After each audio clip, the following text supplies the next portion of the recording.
Welcome to The Watching Dead, the officially unofficial podcast for The Walking Dead on AMC. I'm Jim. And I'm Aaron. And today we're discussing Season 5, Episode 10, entitled Them. This is another slow one. Right off the back of last week's kind of slow one, but eventful one. This week it is a slow and non-eventful episode. Yes. So part of it is that the episode is just slow and, not good. But also, I think and Nathan P. said the same thing. He said, I would argue you guys overhyped me for what was going to happen on this week's episode. You discussing how the episode may be the show's interpretation of Stephen King's The Long Walk with added zombies and hunting dogs just had his expectations sky high. Yeah. And I was thinking the same thing, like, oh, that would be a really cool idea. Like, they're hounded all the way to DC by this herd of zombies. Maybe not a full-blown herd, but something too big for you to stop and deal with. Sure. Especially, and you couldn't gather water, you couldn't gather supplies. It'd be, and what we got, like, we're thinking they teased the wolves, and we thought there were going to be packs of feral dogs or wolves, and there was, but not really. But it was like, dealt with within seconds. Just, I don't know. Yeah, I'm sorry. I'm sorry for putting grand ideas in your head that this show might actually deliver on some level other than it has been, but that's what I really wanted. No, I'm with you. I really wanted that. A lot of this episode was devoted to what I would argue as damage control over the Maggie situation. Yeah, that is just too far gone. Mm-hmm. Like they really just need to move on and let us put some metaphorical distance between that plot and this before we can start kind of caring about Maggie and Glenn. I feel like this would have been an okay place for them to kind of stop and deal with those issues, because a lot of people are dealing with those issues right now. I mean, sure. Sasha, Maggie, Daryl, all of them, except the Maggie thing was complete bullshit because she never cared before, and they tried to hand wave it away. And it was just like all around too slow. I don't know. I've been having a problem with the pacing of shows lately, but I feel like it's warranted. I don't think it's just me wanting things to move faster. The Walking Dead especially, I don't think is the kind of show, the way it's constructed. Like it could have been this kind of show. It's not the kind of show that it seems it pays well when things slow down, and we're going on 2 slow episodes in a row. But The Walking Dead, as it does so well, just what I'm like, oh God, I'm not even sure I'm looking forward to next week. Last 30 seconds, they put in some intriguing possibilities and questions, and like, God damn it, now I'm gonna have to see what happens. That guy Aaron showing up. Yeah, the double Aaron. You got to watch out for them. You should. I want to talk about the construction of this episode. Who is responsible for this? And then we've got a couple of words to say. Okay. About Bald Move. Is directed by Julius Ramsey, who, there's a lot of like Walking Dead rookies. They don't have a lot of experience. This guy has got a ton of experience as an editor. 21 episodes of Walking Dead, Battlestar Galactica, Alias.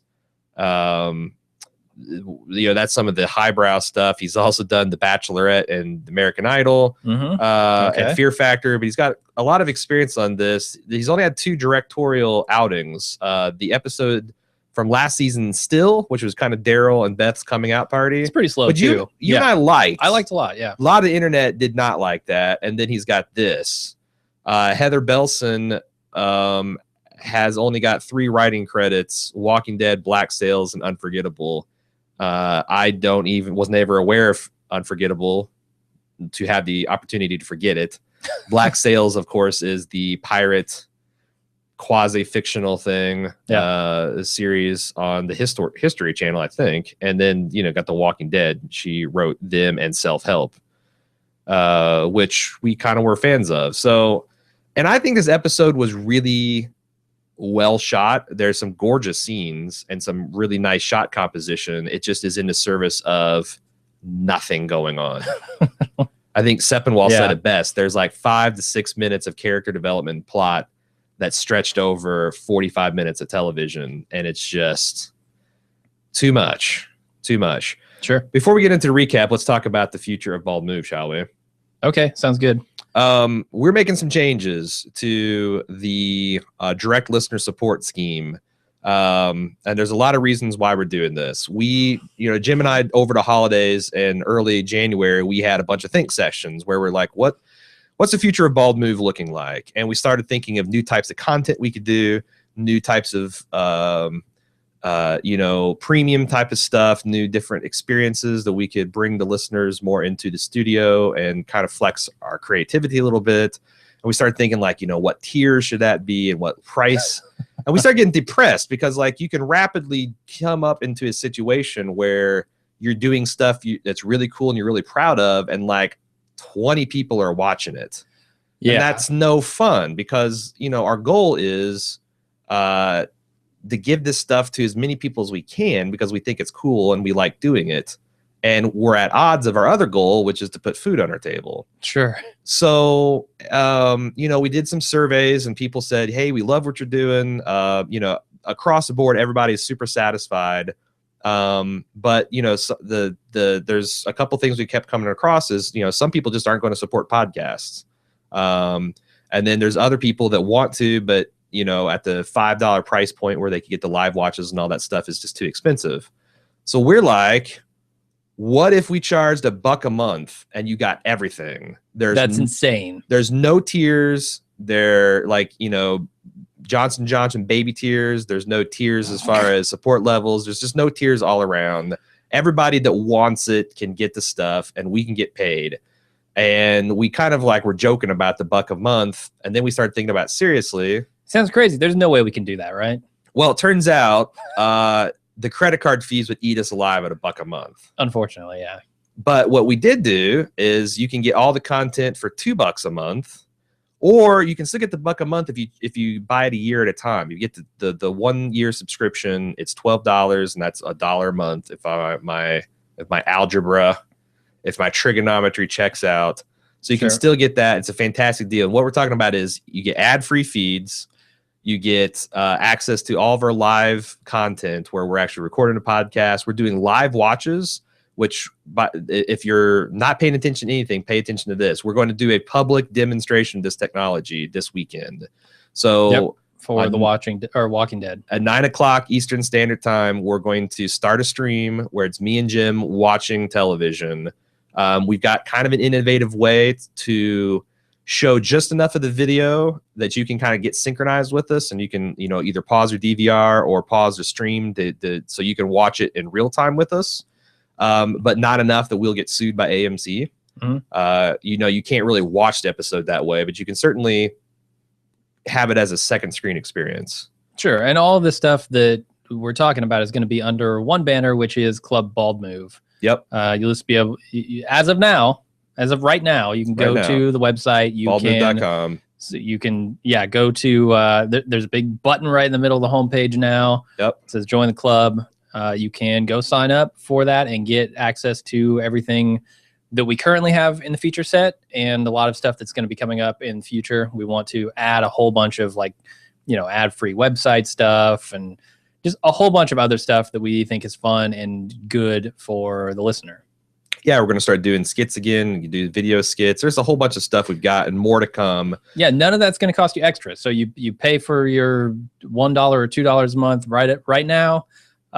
You get all of that stuff. We're just going to start adding it to the list. And now, this price point is contingent on us getting a reasonably high, we're not setting lofty goals, but somewhere between, for 3 to 5% of the audience to pitch in this way.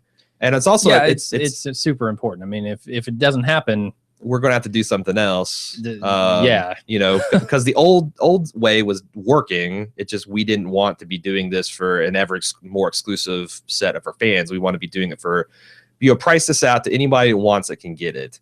And also it's pay what you want too. So if you think the content is worth $3 a month or $5 a month or whatever, feel free to pay that. But we also want anyone that can reasonably get it to get it. There's a lot of other nice things. Like now it's as soon as you sign up, you get access to the VIP section of the forums, which are going to be going down for maintenance tonight. So we can switch over to the new system. And there's a lot you can unlock immediately. You can just go play the podcast off our website ad-free. You can get access to the ad-free feed. A lot of stuff just happens automatically. We don't have to do it manually anymore. Yep. So sorry to take some minutes to talk about this, but you know, there's been a long time coming. We've got some inside information too about the fate of some of these crowdsourced funding sites that we were kind of uneasy about, and we're trying to get ahead of this. You know, this is all about trying to put as much of Bald Move's future in our hands. Like, you know, something that Bezos, copper mad warlord that he is, can't take from us, something that, you know, Patreon and Subbable can't go under and jeopardize. This is something that we control, and we really appreciate everybody that helps us out in. Yeah, and ultimately, I mean, something that the audience controls, you know. I mean, you guys are going to be the ones determining whether or not this works for us. I mean, you said earlier, like, what we were doing is working, but not really. I mean, it was starting to work. But it's slow. But it's very, very slow. And like you said, it's not something that we have much control over. So as an audience, if you guys are able to step up and show us some support, we want to give a lot of stuff back to you. And if you look at our Subbable or our Patreon tiers, this is a lot cheaper than many of those tiers. So the people who were at $5, who were at $10 can get all of the stuff they got before for a much cheaper price. We think that's good for everybody. Yes. Us included. Yes. I mean, we're thinking that this is such an attractive deal, and there'll be so much cool stuff that you guys will want to get, that this will make it'll make everybody's while worth it. I hope so. I hope so. If not, we'll try something else. We're out here scrapping, guys. Sure. Aaron's got the hobo beard. We could start begging on the streets. Busking. Got $1. That's essentially what we're doing. Have you seen last week's episode of Portlandia? We are sitting on the sidewalk, we're banging drums and saying, got $1? So if you got $1, go to Club Bald Move. Go to baldmove.com. It's like all over. Like, so many different ways to get to the button that lets you join up. Let's move on, man. Yeah, please. Are we ready for the recap? We are ready for the recap. Okay, cool. We start off with Maggie crying about Beth, about Tyrese, about the world. I don't know what she's crying about, because she wasn't crying about it last season. Some walker comes shambling up behind her. She doesn't really care much, and then she turns around and finally, okay, fine, I'll kill it. And she does, and then she goes right back to crying. I like the fact that we're seeing a fresh-faced Maggie Green. I remember I've been, going back to watch season 2 a lot to work on the second installment of Survival Guide, and I was shocked at how girl next door Maggie was like, and as a corollary, how like weirdly salon quality makeup and hair and nails she's had of recent seasons. I mean, her clothes are filthy, but she's clearly more made up, and I kind of like the more realistic look of everyone in this episode. Every time I've seen Lauren Cohan, it always looks like she's wearing a little too much makeup, like in real life or on interviews or anything like that. It always looks like they have a tendency to make her up more than she needs to be. I don't know about that, and I wonder if that tendency kind of bled into the show a little bit. But that's what I've noticed. I do like the more gritty, realistic tomboy look for her. At any rate. But she's a big movie star now. She's a big TV and film star. She can't be walking around with no makeup, no hair. I noticed that the way she's wearing her rings, I can't remember if her and Glenn are actually married at this point. They probably did some backyard prison marriage. I feel like that would be a much bigger memory, but one hint is that she's wearing her engagement ring first on her finger and then the wedding ring, which I think if you're married, it's supposed to be the opposite. Oh, is she double ringing it? Yeah, she's got the wedding and the engagement ring, but I thought tradition says that the wedding ring's closest to your heart. So it's the first one on your finger, then the engagement ring. She's got the reverse. I don't know if there's anything there. Yeah, she reversed him. Glenn took a little too long finding her. She reversed him, and she just hasn't got around. That's how he knows where he's standing. Yeah. Oh, it's an engagement ring first kind of day, is it? All right. Drink some fucking water. I'll give her space today, I guess. Daryl digs up some worms. Yep. And he eats them. And it's very obvious at this point that they're getting desperate for food, right? Is that what we're doing on Lunch with Jim and Aaron this week? Worms, yeah. Eating live earthworms. Yep, that's for sure.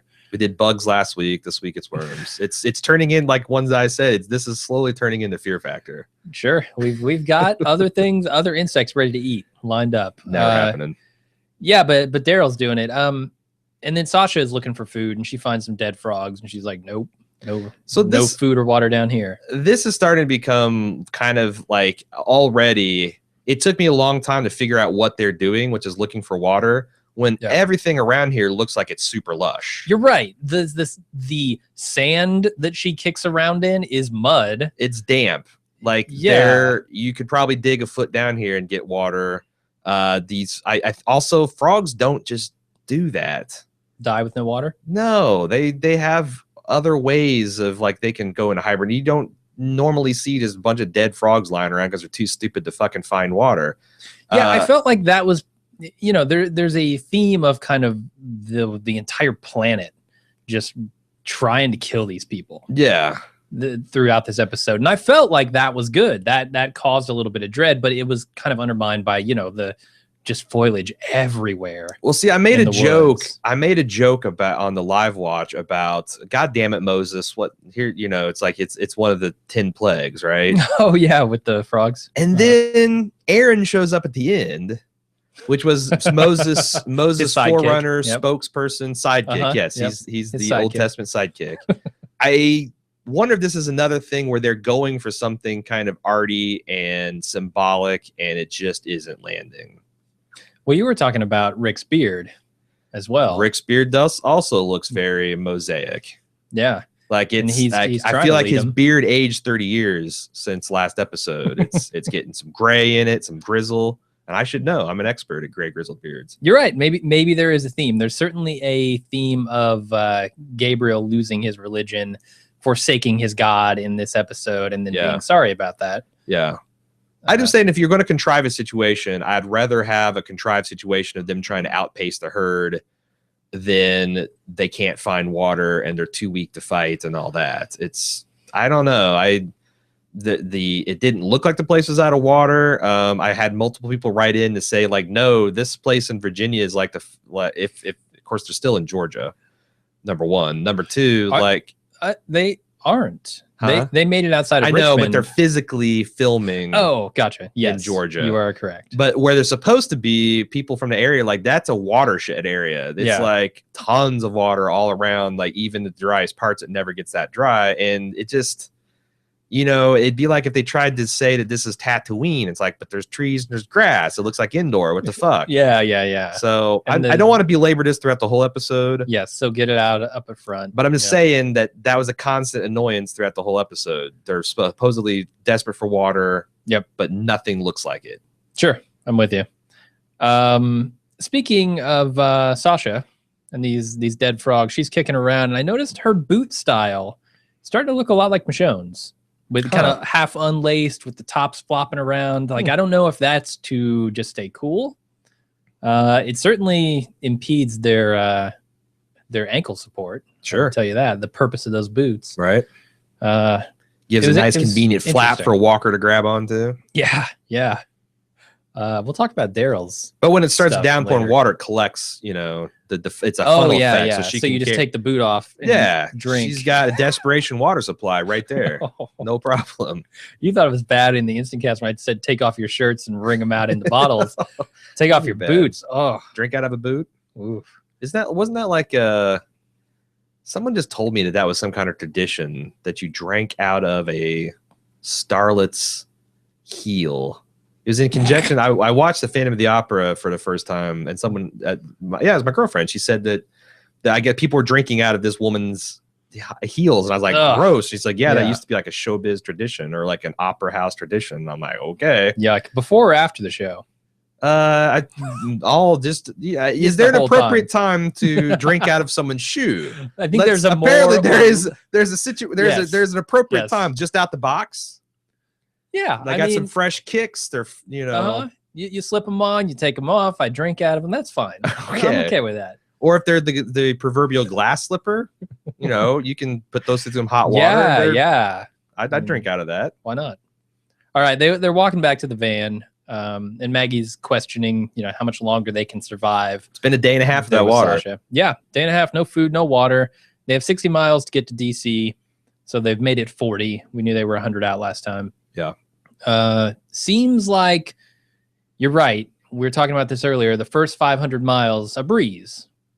The next 100 were the impossible part. Yeah. It's always the last 10% that's the hardest part of the journey. Yeah, this group made it from Georgia to Richmond, Virginia.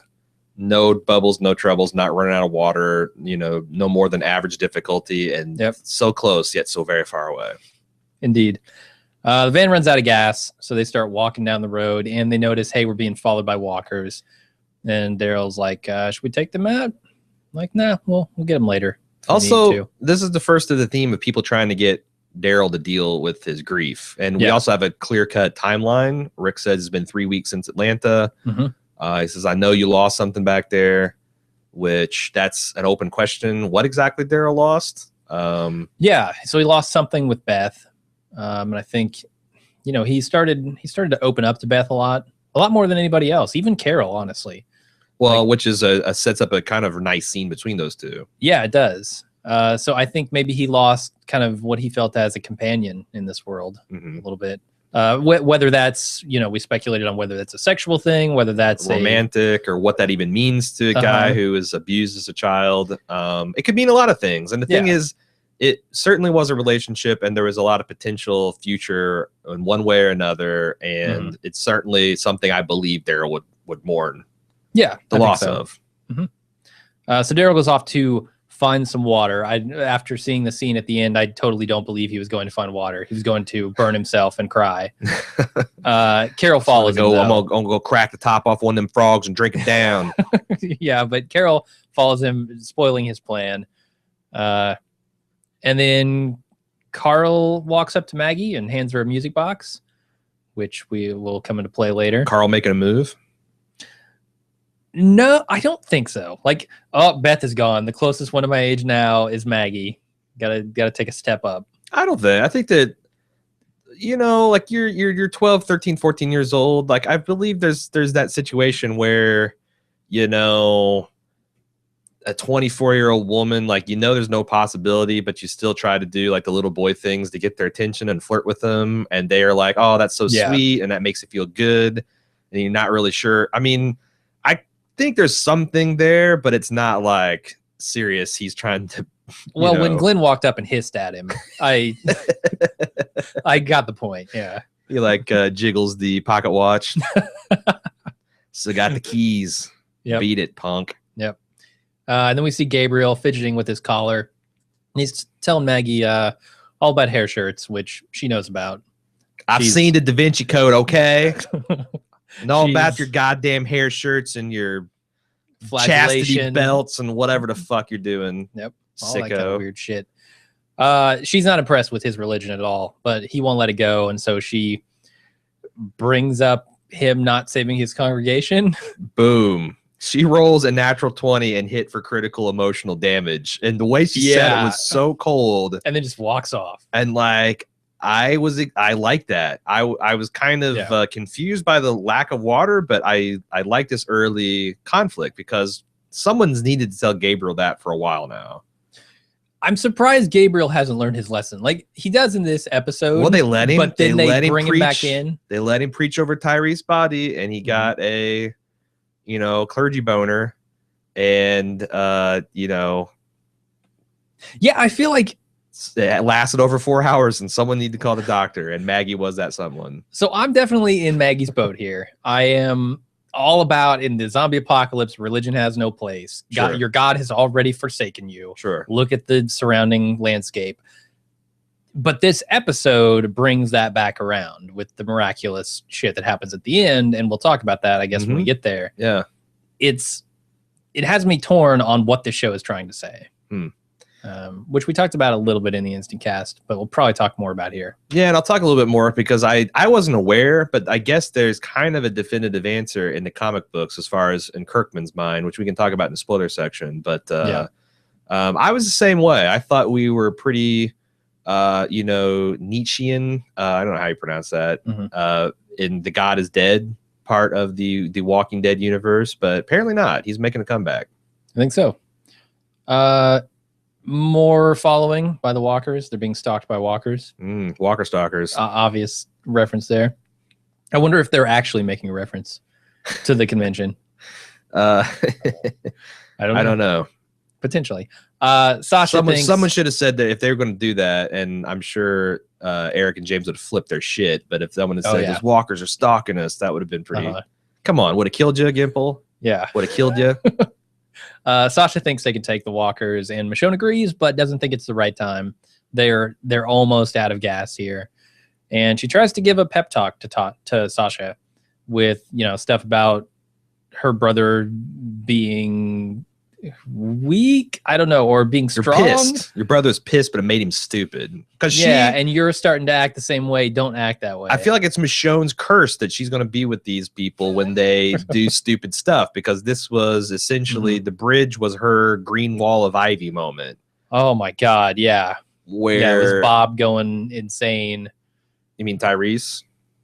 Was it Tyrese who did that? Yeah, Tyrese is the green wall of walkers, where he was just being an unreasonable asshole that whole episode. Yep, almost got eaten for it. Yep, and almost got everyone else eaten too. And this was that writ large. And it's Sasha saying, "We're not the same. We never were. Give me 5 minutes. I'll show you we're exactly the same." And it's like, I got feedback from people where that worked. To me, it's dumb. It's dumb to spend so many episodes showing the clear differences between Tyrese and Sasha and how they roll, and then to show that they're also the same in an annoying way that threatens the entire group, and it makes the entire group deal with them in kind of a stilted manner. I just don't get it. How about this as a devil's advocate position? Do it. Do you think Satan that they are showing Tyrese's attitude kind of infecting the rest of the group? Because I know we were talking, but what is Tyrese's attitude? Is Tyrese's attitude this pissy, sulky, weirdly? No, it's the same attitude that self-destructive. It's the same attitude that Bob had. Like the world doesn't have to change you. Last episode when Tyrese died, we saw the world does necessarily change you or you die. It either changes you into something that can survive in this world or something that shambles around in this world. I wonder if they're not trying to say, okay, his attitude toward the world is starting to infect the rest of the group, and that might get them killed as well. Like they need to harden up a little bit and kind of deal with the world on the world's terms. Maybe. I don't know. If they're going for that, they undermine it at the end of the episode as well. Okay. So I don't know. All right. No, to me, it's like ultimately that stuff is all fine as long as it can also be entertaining. And I think for the vast majority of people, this was not an entertaining episode. So it doesn't really matter what they're trying to do. And that's the thing. Like, yeah, we do get that occasionally feedback. Where it's like, well, they're trying to do this or trying to do that. It's like, ultimately, you have to be entertained before you put up with any of that shit.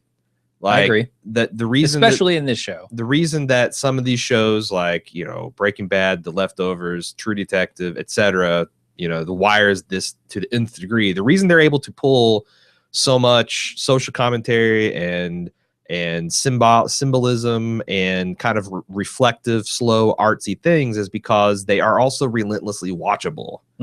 And this was not. Like the last two episodes, if I had my cell phone in front of me, I would have probably been fumbling. That's my barometer for how engaging something is. Am I tempted to pick up my cell phone and start browsing random stuff while I'm watching it and letting my attention wander? Yeah. 2 episodes in a row, large stretches of the episode, I'm feeling that kind of antsy, palms itching. I can understand why. These have both been very slow episodes. Where are we? Oh, now that they're alone, Carol tries to talk to Daryl out in the field about Beth dying. Daryl's not really into that emotional shit. So Carol gives him Beth's knife and tells him to unleash his grief. You need to have a nice, long, ugly cry, Daryl. Daryl doesn't give in there. I'm just hoping that blade had like Doodlebug etched in like really awesome Gothic script, like badass. I like this scene because we know that Carol, I don't know how Daryl feels about Carol romantically. Sure. But I'm pretty damn sure that Carol has many times signaled that she wouldn't mind climbing Daryl like a tree. And if it goes further than that, who knows? But she's come on and been flirty with him on multiple occasions. And I thought it was pretty generous of her to acknowledge this kind of elephant in the room with Beth and his reaction to her and be there for him on the friend level. And pretty perceptive. Like Yes. Not very many of the other people in this group either A, understand what he's going through, or Yes. B, give a shit. Yes. And she can Maggie relate to might him. be the only other one here. And she can relate to him on, what it's like to deal with the people that claim they love you, they're abusive, Yeah. and she knows Yeah. what it's like to, have these kind of complicated feelings of loss. I got to give him credit. They set up these two kind of parallel storylines with Yes. Carol and Daryl both being abused in a way that was very not obvious at the start. Sure. Right? And Like it wasn't just like, oh, well, here's obviously two people who have been abused. They're going to connect. Yes. Obviously, this is going to be a thing. No, they very naturally and very organically through this series have set those relationships in motion. And the way that they've come together has been just really good. No. Really, really good. And this scene works because of that shared history. If you imagine if you're just watching this, like if you just came in not knowing, you're like, this scene, I don't get it. It's dumb. But I like the fact that it takes 5 seasons to get to a point where you can tell this subtle of a story. Yeah. And that's one of the problems The Walking Dead has, is because it recycles so many of the cast, it's very, very hard to make those long-term connections with characters. Sure. And it's so easy to make a misstep and then turn your audience, like, many, many people don't give a shit about Glenn and Maggie, who could, there's only 6 episodes that Carol has on Maggie for people to give a shit. And people really like Maggie and Glenn. And I know a lot of people still do. Yeah. But for me, I don't care about them as much because of the stuff that's happened in the last 2 seasons. Sure. I'm right there with you. Like Pete, Glenn, and Maggie was probably their abduction by the governor. Yeah. And it's kind of been downhill ever since. Yep. Agreed. So the group ends up at a bridge and they stop. They decide this is now a good time to dispatch some of these walkers. The plan's going off really well. They're tossing them down in a ravine or down in the riverbed. Damian Bashir shows up and says, I hear you have a bridge where murder is happening. Something almost as ridiculous happens. And then Sasha, he gets canceled and thrown off the bridge. Sasha goes crazy. She almost kills everyone in the group with her sword. Like directly. She almost directly kills 3 people. Can we not let them just have a clever zombie killing plan? No. Can they not formulate something that like, oh, I see what they're going to do here. This was actually pretty smart and it's working exactly as intended. And then it did. Yeah. Like, why did Sasha do this? Sasha, I kind of get it. I mean, if you're hungry, you're thirsty, you've been walking for miles and miles and miles, the world has just been shitting all over you. You just lost your brother. I could see why you might crack in a moment, I could see where you would kind of lose it for a second. And we've seen other characters do that. We've seen Rick go full on crazy. I know. We've seen too many characters do this. Okay, that's fair. And I saw her older brother do this 2 seasons ago. Yeah. Yeah. The world is just shitting on them, and some people can't take it. Apparently everyone in this world can't take it. But it's like Daryl can, that's it. So if that's a natural reaction, other natural reaction would be for the other groups, the members to turn on them, because that's just not cool. I mean, she, in the space of 30 seconds, almost guts Michonne. Yep. Her actions directly led to Rick almost getting bit. And if it hadn't been for Daryl's miraculous timing of stopping the walker, Rick would have gotten bit. Yeah. And she sliced.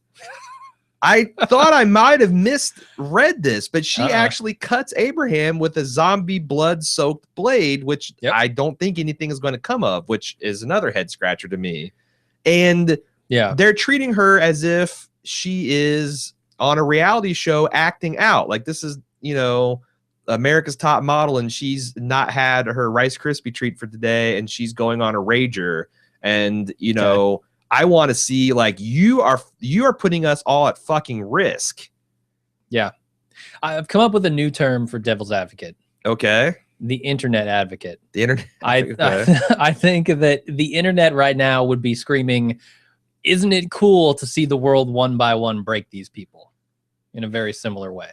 But again, doesn't that say a lot about the situation they're dealing with? But if that happens, and what does that do to the group dynamic? In this world, it doesn't do anything. Everyone can just freak out, and it doesn't really have any larger impact on, like Rick after he hulks out Sure. and almost threatens Glenn.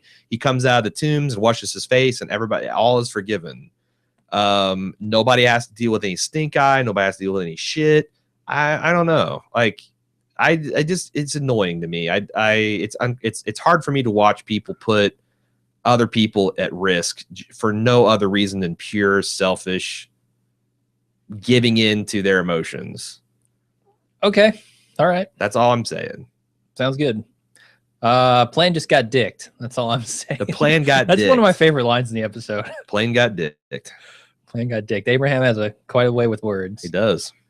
They continue walking. They find a couple of cars. Daryl says, "Hey, I'm gonna circle around through the woods."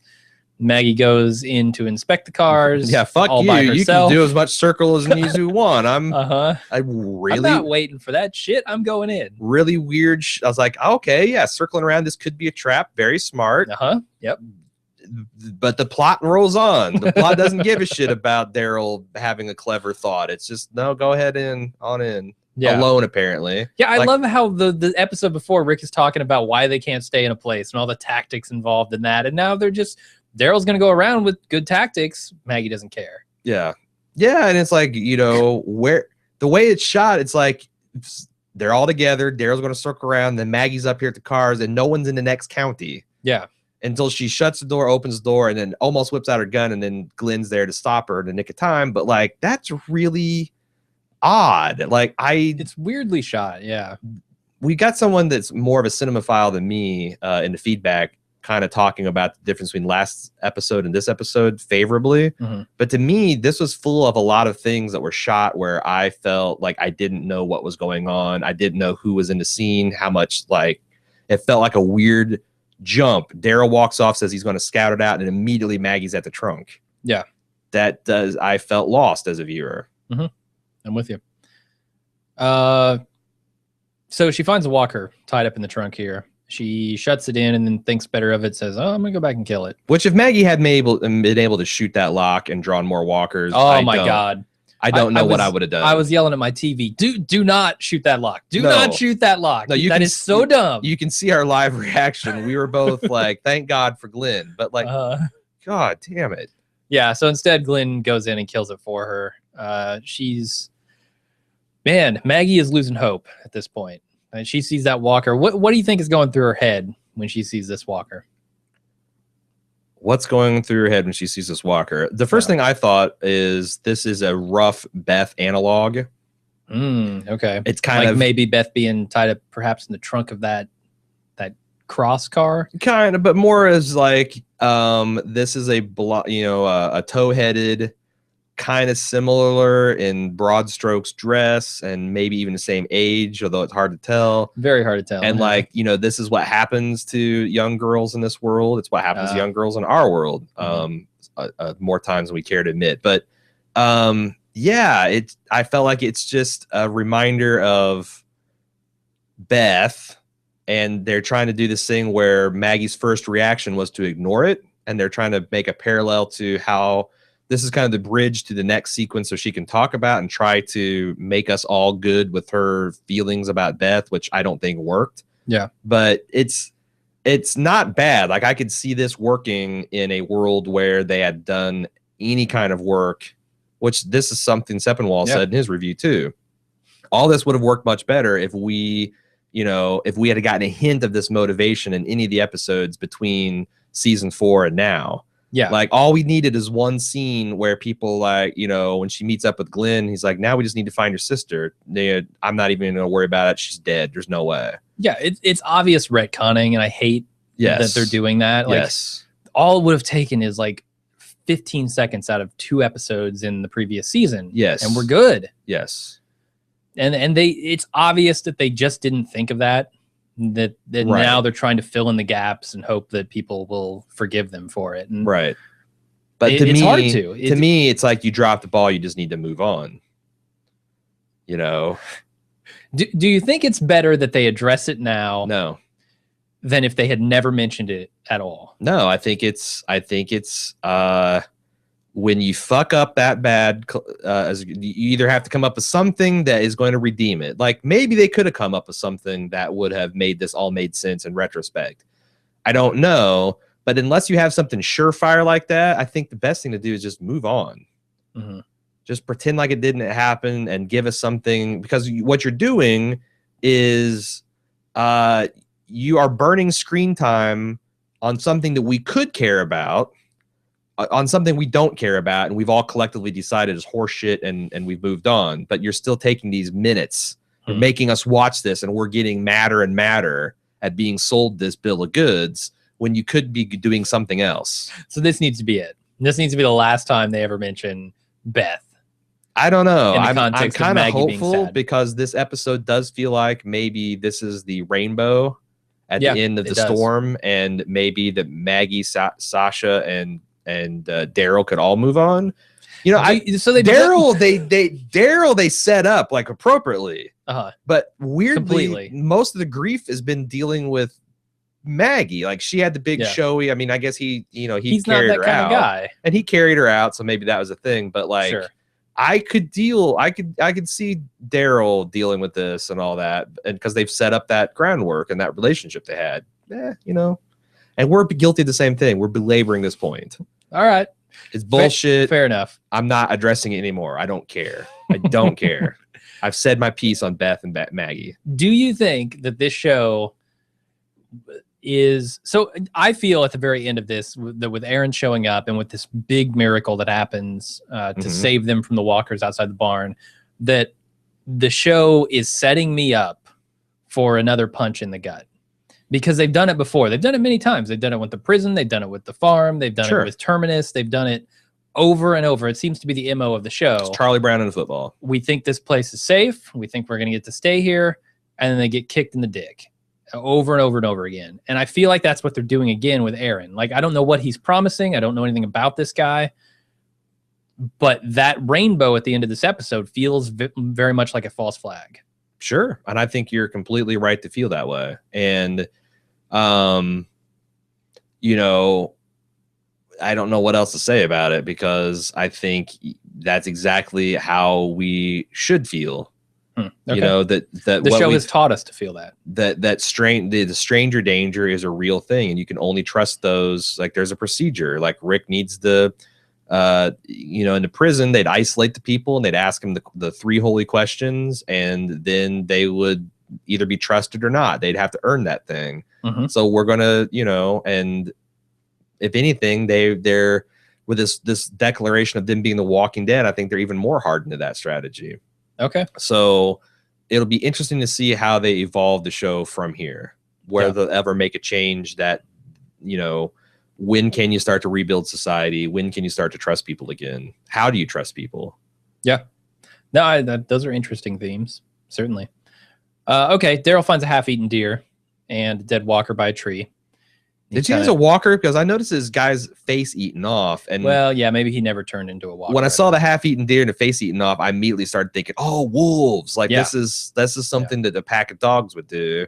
And I started getting excited, like, "Oh, we're going to get something besides walkers chasing them and hunting them now." And then we kind of do, but we for do. like a second and a half, Daryl rejoins the group. He's followed by a couple of dogs, or a pack of dogs, and Sasha just kills him. And now they have some food. Daryl should stop carrying bacon around in his pocket. Number all one. All that squirrel jerky. They're after that. He's been holding out. Yeah. Do you think that this was, you know, we saw it scrawled on the bricks in the previous episode, wolves not far.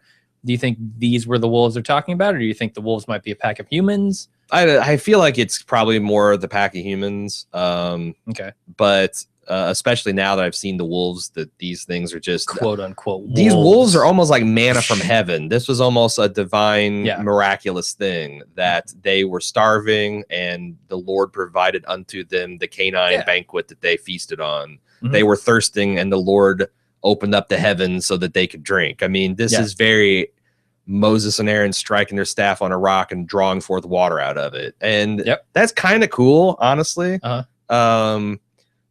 The Walking Dead with like a you know, capital G God taking an active part of it for some mysterious reason is kind of almost a weird Lost X-Files curve that I could groove on. All right. And they've kind of hinted at it before. I don't mind at all, especially if it's in conjunction with Gabriel. And, you know, I don't know.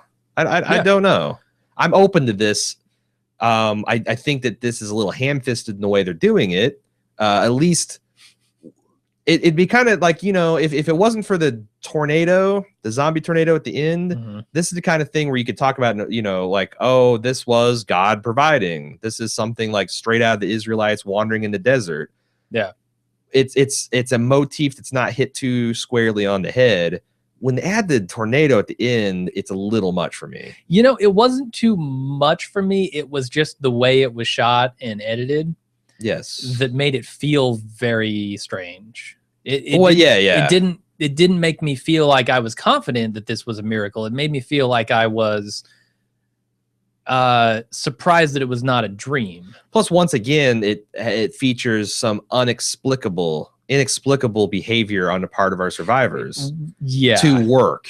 Yeah. Like, you know, it's like, just think a little bit harder on these set pieces, man. Think again. It's just like, you know, how did Noah get underneath the patio furniture menaced by 2 walkers? What sequence of events happened?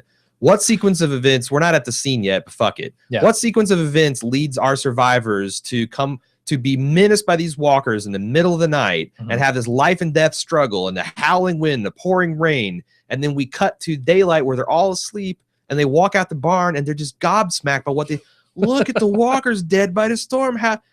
How do you get from that point A to point B?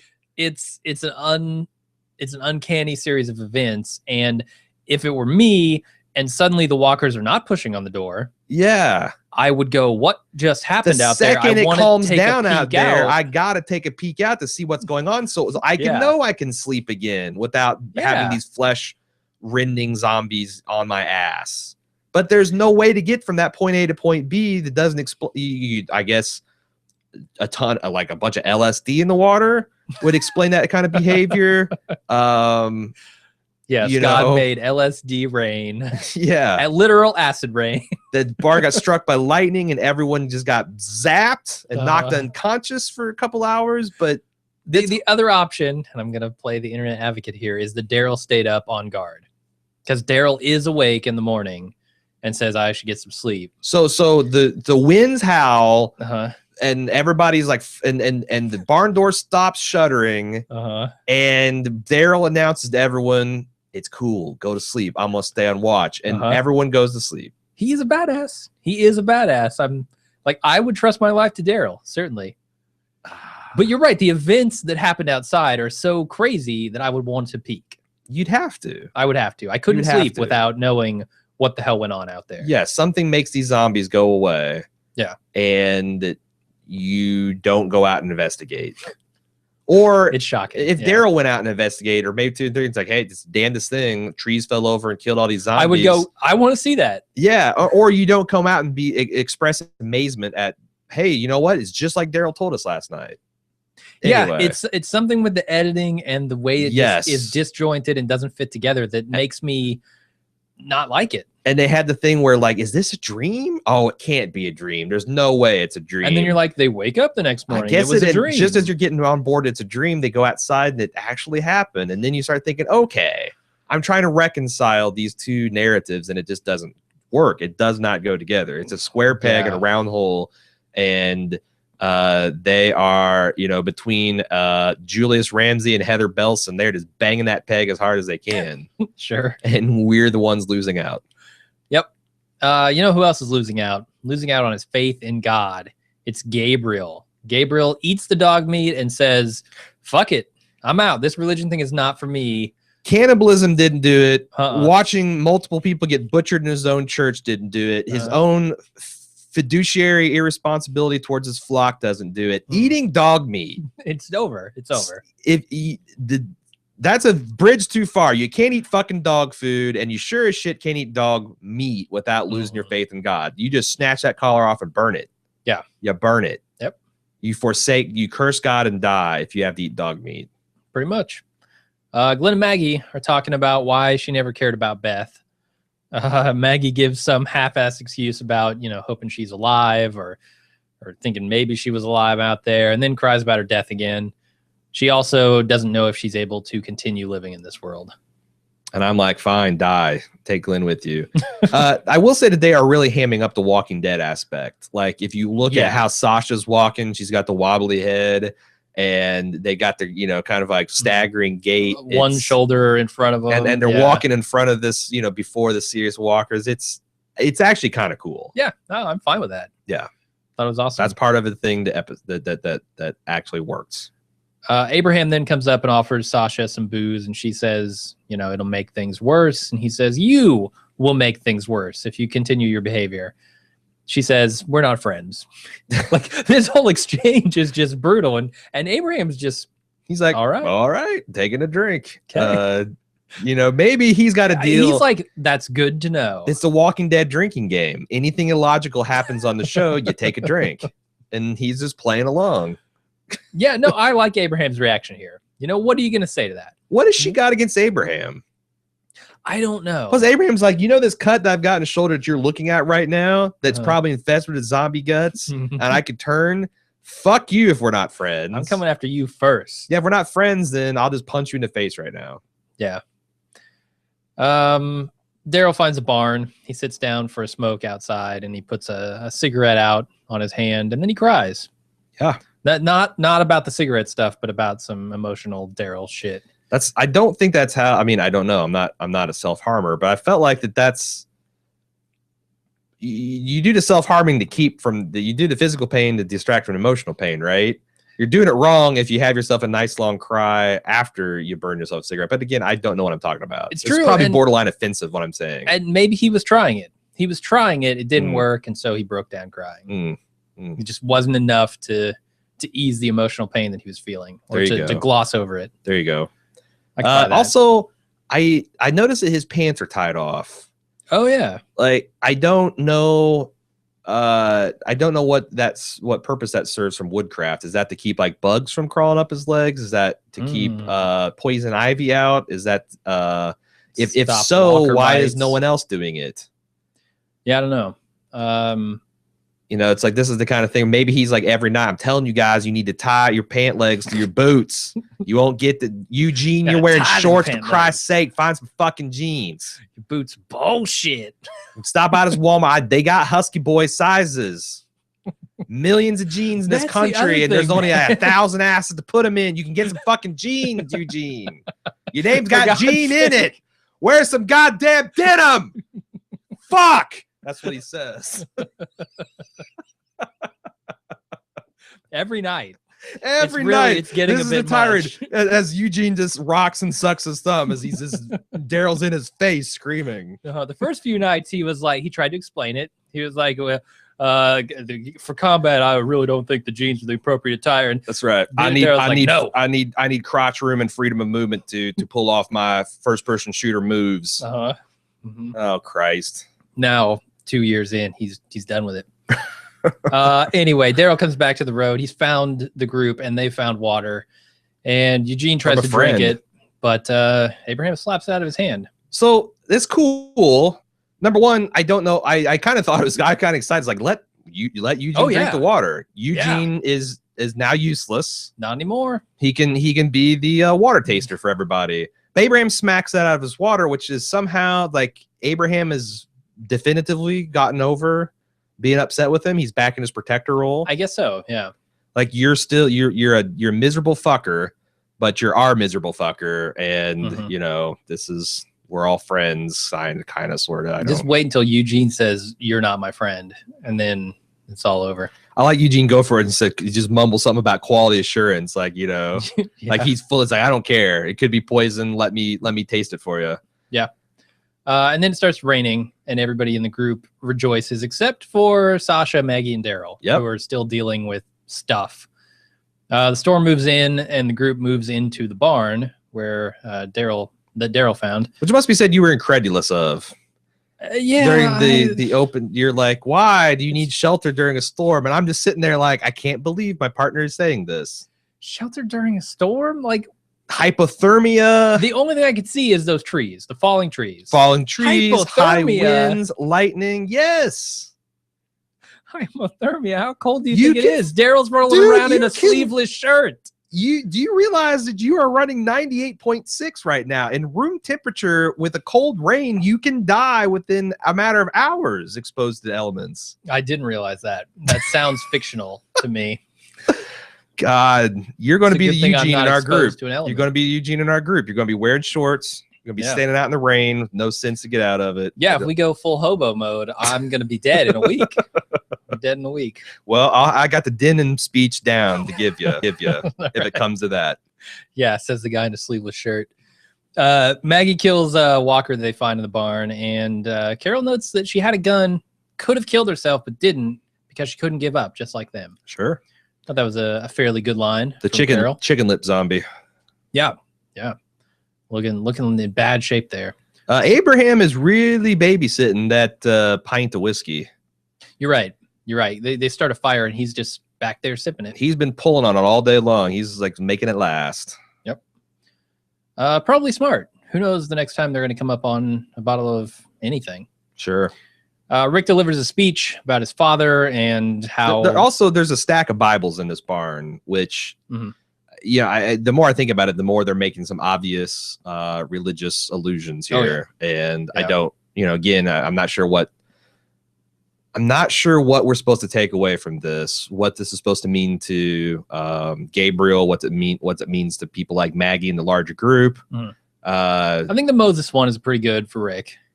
But there's also a little bit of the flood. There's also a little bit of Noah surviving the flood and coming out in the rainbow and the covenant that God made. Seems like there's maybe also a little bit of Job in there with Gabriel being tested over and over. And that's a theme we've seen before for Gabriel.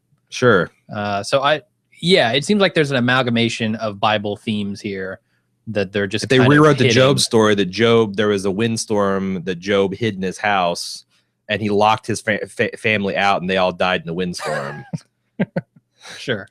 And then he got himself cut with a walker-infected blade and got a disease, and it's basically all brought on by himself instead of afflicted by God. But whatever, So Rick delivers a speech about his father and how you basically have to do what you need to do, and then you get to live, which I thought seemed right on for this world.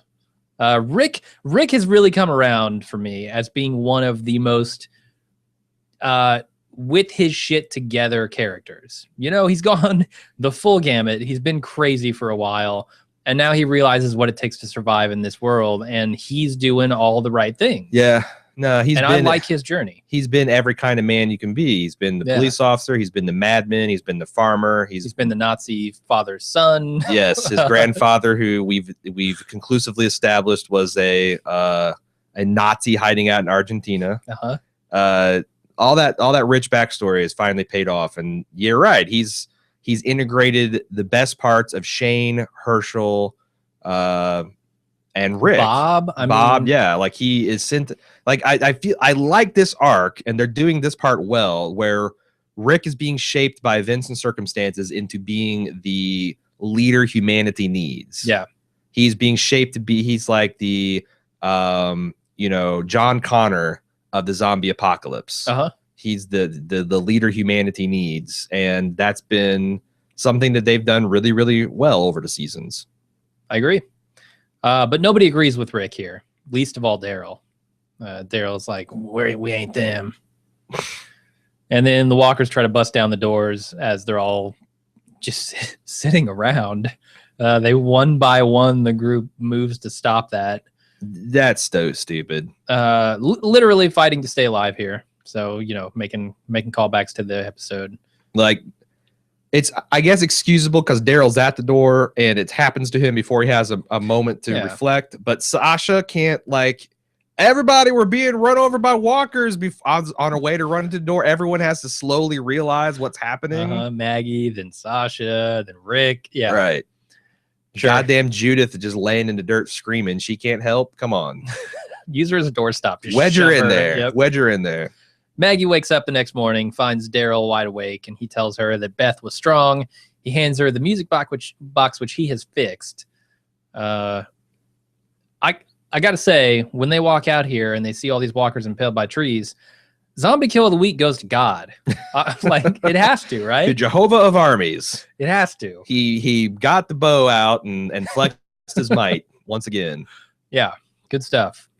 Then they all sit down to talk with some renewed faith. Maggie tells Sasha that they're gonna make it. So I kind of skipped through a lot of stuff here. Maggie like sits down with Daryl for a second and talks with him.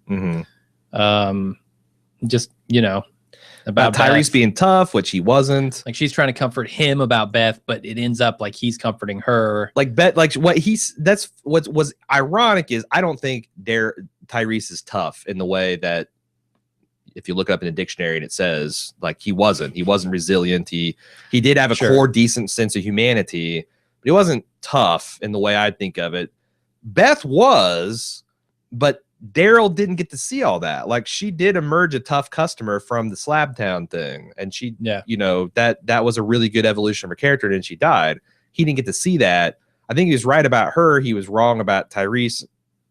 I'm struggling with the point, but I thought it was interesting the juxtaposition of them kind of it felt like paying lip service to Tyrese. Yeah.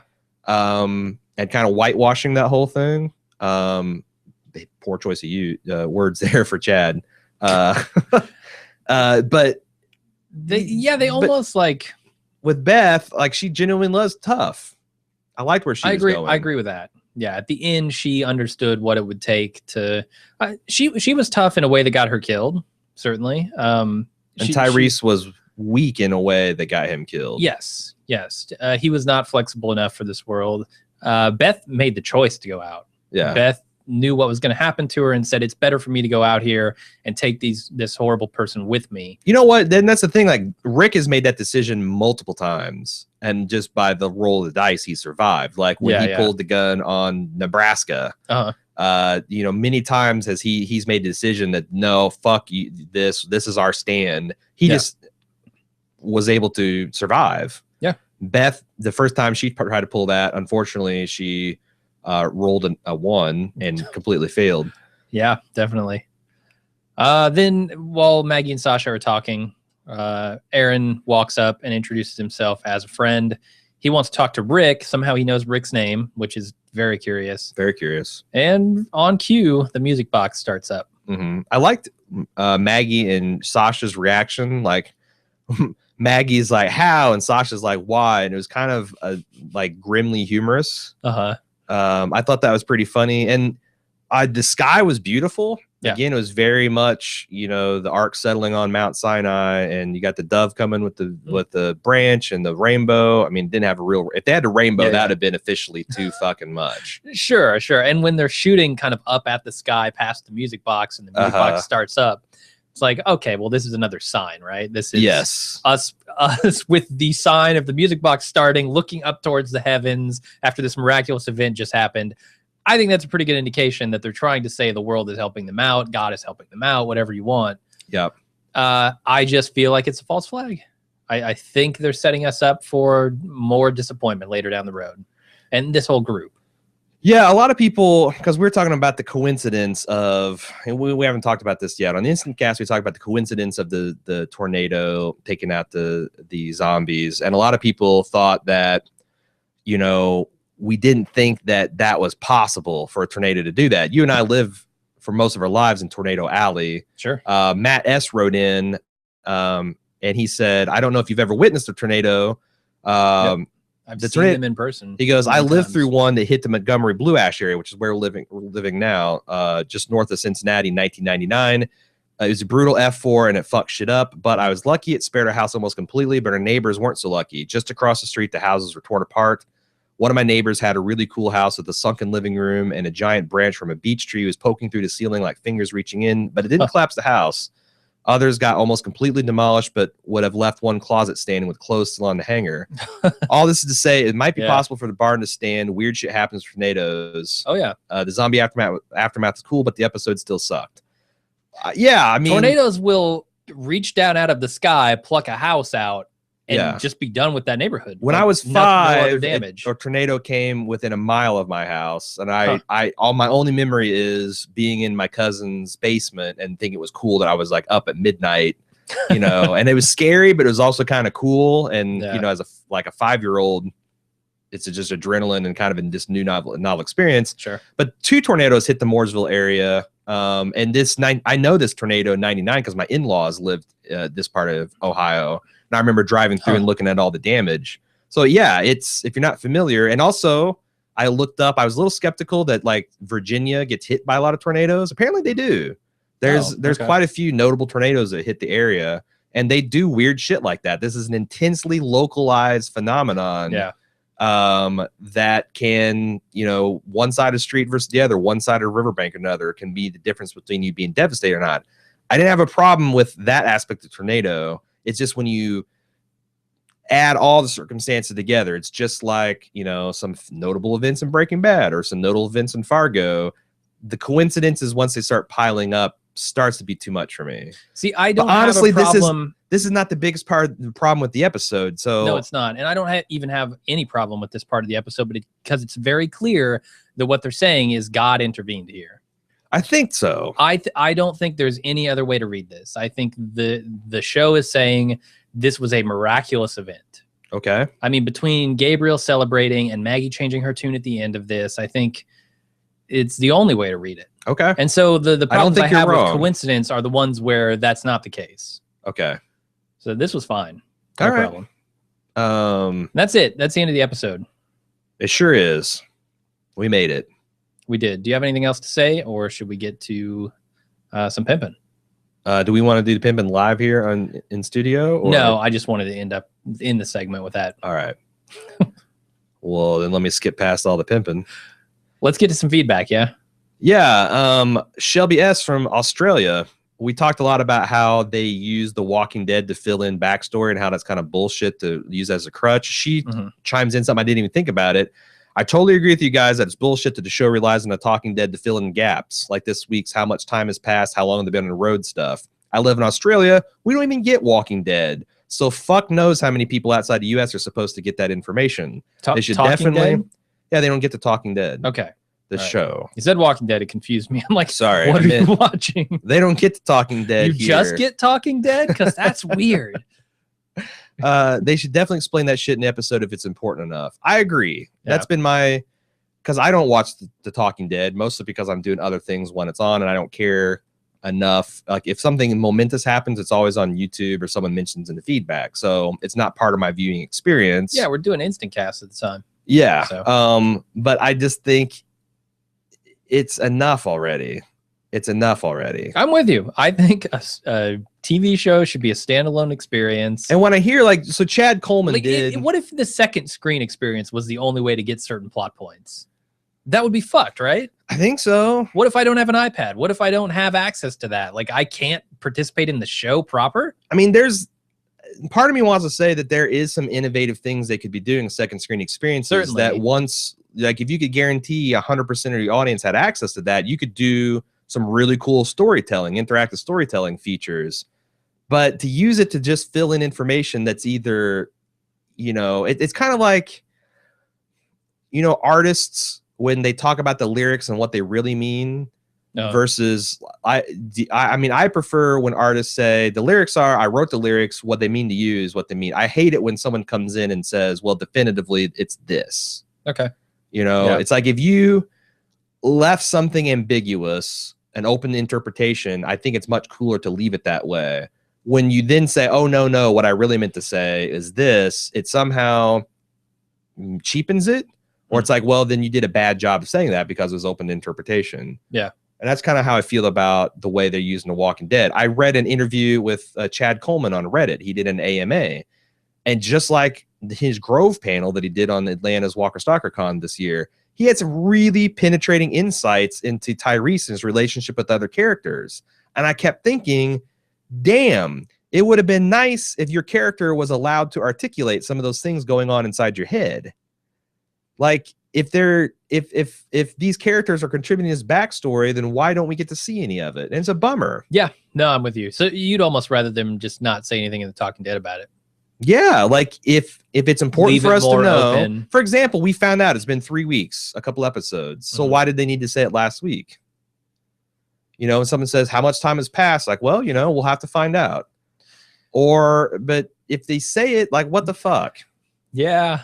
Which, by the way, in the spoiler section, Robert Kirkman was just a giant dick to people regarding spoilers on Chris Hardwick's At Midnight show, and I'm really angry about it, and I want to talk about. But all right, we'll talk about that. Sometimes I feel like this show trolls us as fans. Oh yeah, yeah. I don't think there is a zero amount of trolling coming from Robert Kirkman. Yeah, and potentially a lot of the other people making the show. And I sympathize with that because we do like to do we do things occasionally. But our shit doesn't hinge on a plot. No, it's like it's like side details where if you pick it up, it's great. If not, then you don't miss anything. Yeah.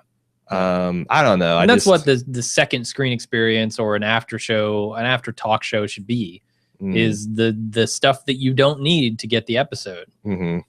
It's kind of extra for the big fans. We got a couple other feedbacks on the last episode. Shane, excuse me, Shay OQ said, "Can we discuss how the fuck we're supposed to believe that Noah can pull a fast one on one of the two biggest badasses of the group, Carol and Daryl, in one episode, and yet manage to get pinned down by random porch walkers and another one? This is a guy who stole Carol and Daryl's weapons from him and made off in a crowded urban downtown area that's presumably swarming with zombies, and he can't negotiate two zombies in a residential neighborhood." Sure. Bullshit. Next email. Scott V. "Listening to your last podcast, you had a response from a listener who believes The Walking Dead has no story engine. On first hearing this theory, I liked it. That seems to be the case, but then I thought about it, and I had to change my mind. I believe The Walking Dead has a very good story engine. They just actively run away from it. I would call it, how do you rebuild society?" He is preaching to the choir on this one. Let's start with the first camp. He gives episodes or examples from all the seasons. I can't read them all. I'm going to take the two strongest examples. Let's start with this first camp Shane set up in season 1. Remember that we found out Carol's husband, who I can't remember his name. It's Ed. Yeah, I beat you to death. You remember with the pneumonic device? I beat you to death, Ed. That's not okay. Yeah. No. Yep. If you get in a Shane voice and say, "I'll beat you to death," Ed just flows naturally. You're right. It does. He beat her and was set up as a possible child molester. Then Shane beat the ever-living shit out of him. Mm-hmm. See, you were halfway there to the mnemonic device, Scott. Come on. I remember thinking this is going to be something cool to explore. Here's this little group of people. Walkers are everywhere. What do you do with a wife beater? Do you banish him? He'd take Carol and Sophia with him. You wear the shit out of it. You can't lock him up. What if he has some skill you really need? I was excited by the possibilities. Then Walkers overrun the camp and he gets eaten. Mm-hmm. Damn it. Rick steps down. He's going on to season 4. Rick has stepped down as the Ricktator, and the group decides a council is the way to lead. Rick becomes a farmer. A flu starts killing people. 2 sick people are murdered. Rick figures out who did it. Now we're cooking. We have Carol trying to do good for the group by committing a quote-unquote bad act. We have Tyrese enraged that his lover is one of the sick people killed. We have many questions of punishment since he seems ready to execute whoever did this. We have Rick figured out and does an end run around the council and orders Carol, who's an asset to group, to leave. I think Rick coming back after banishing Carol was the most excited I've ever been towards this show. I was salivating to see the confrontation between Rick and Daryl when Rick tells him that he decided to do this on his own. And what do we get? 15 fucking episodes about the goddamn governor. Damn it. Then when Rick finally tells Daryl the fucking governor shows up at the tank. Damn it again. This show could ask questions through adversaries or groups' faces. Terminus seemed like it could use more exploration. These people were treated horrifically and become something horrific in return. But they would let people join them under certain circumstances. So let's see this process. They didn't explore any of that society, messed up as it was. I can't believe we lost no one to that place. We should have been there long enough to eat the food and be disgusted by it. Terminus should have cost us at least 2 lives, in my opinion. Instead, it just became these guys who are hunting us. It's kill or be killed yet again. I guess my point is, I don't think the show lacks or knows how to examine these issues, and when it tries, it's a mess. I do believe as a story engine, it's just their driving skills are equal to Lori Grimes. I like this take a lot. Yeah, that's fairly compelling. You're right. The interesting thing is about what society looks like, what civilization, not like Joe and his pack of outlaws. They're clearly uncivilized. But what does a society look like in this world? And he's right. This show has been running from it for 5 seasons and counting. But it doesn't feel like they're necessarily running from it. To me, it feels like they're just executing it at a very poor level. Like they're asking a lot of these questions. They're seeing how these experiences are changing the people within the group and how, the world kind of from that angle is changing these people. but they're not trying to reestablish anything yet. I wonder if it's just a case of they want this thing to go on for 12 seasons Mm-hmm. and they don't want to run out of those questions. They don't want to run out of those potential answers. Mhm. And that's causing them to just kind of repeat the same themes over and over again. Yeah. I feel like they have in their head just this massive like Simpsons long series Mm. where Rick has a 90-year-old beard and a 50-year-old face. And they just can't get that out of their head, and so they're stalling. Huh.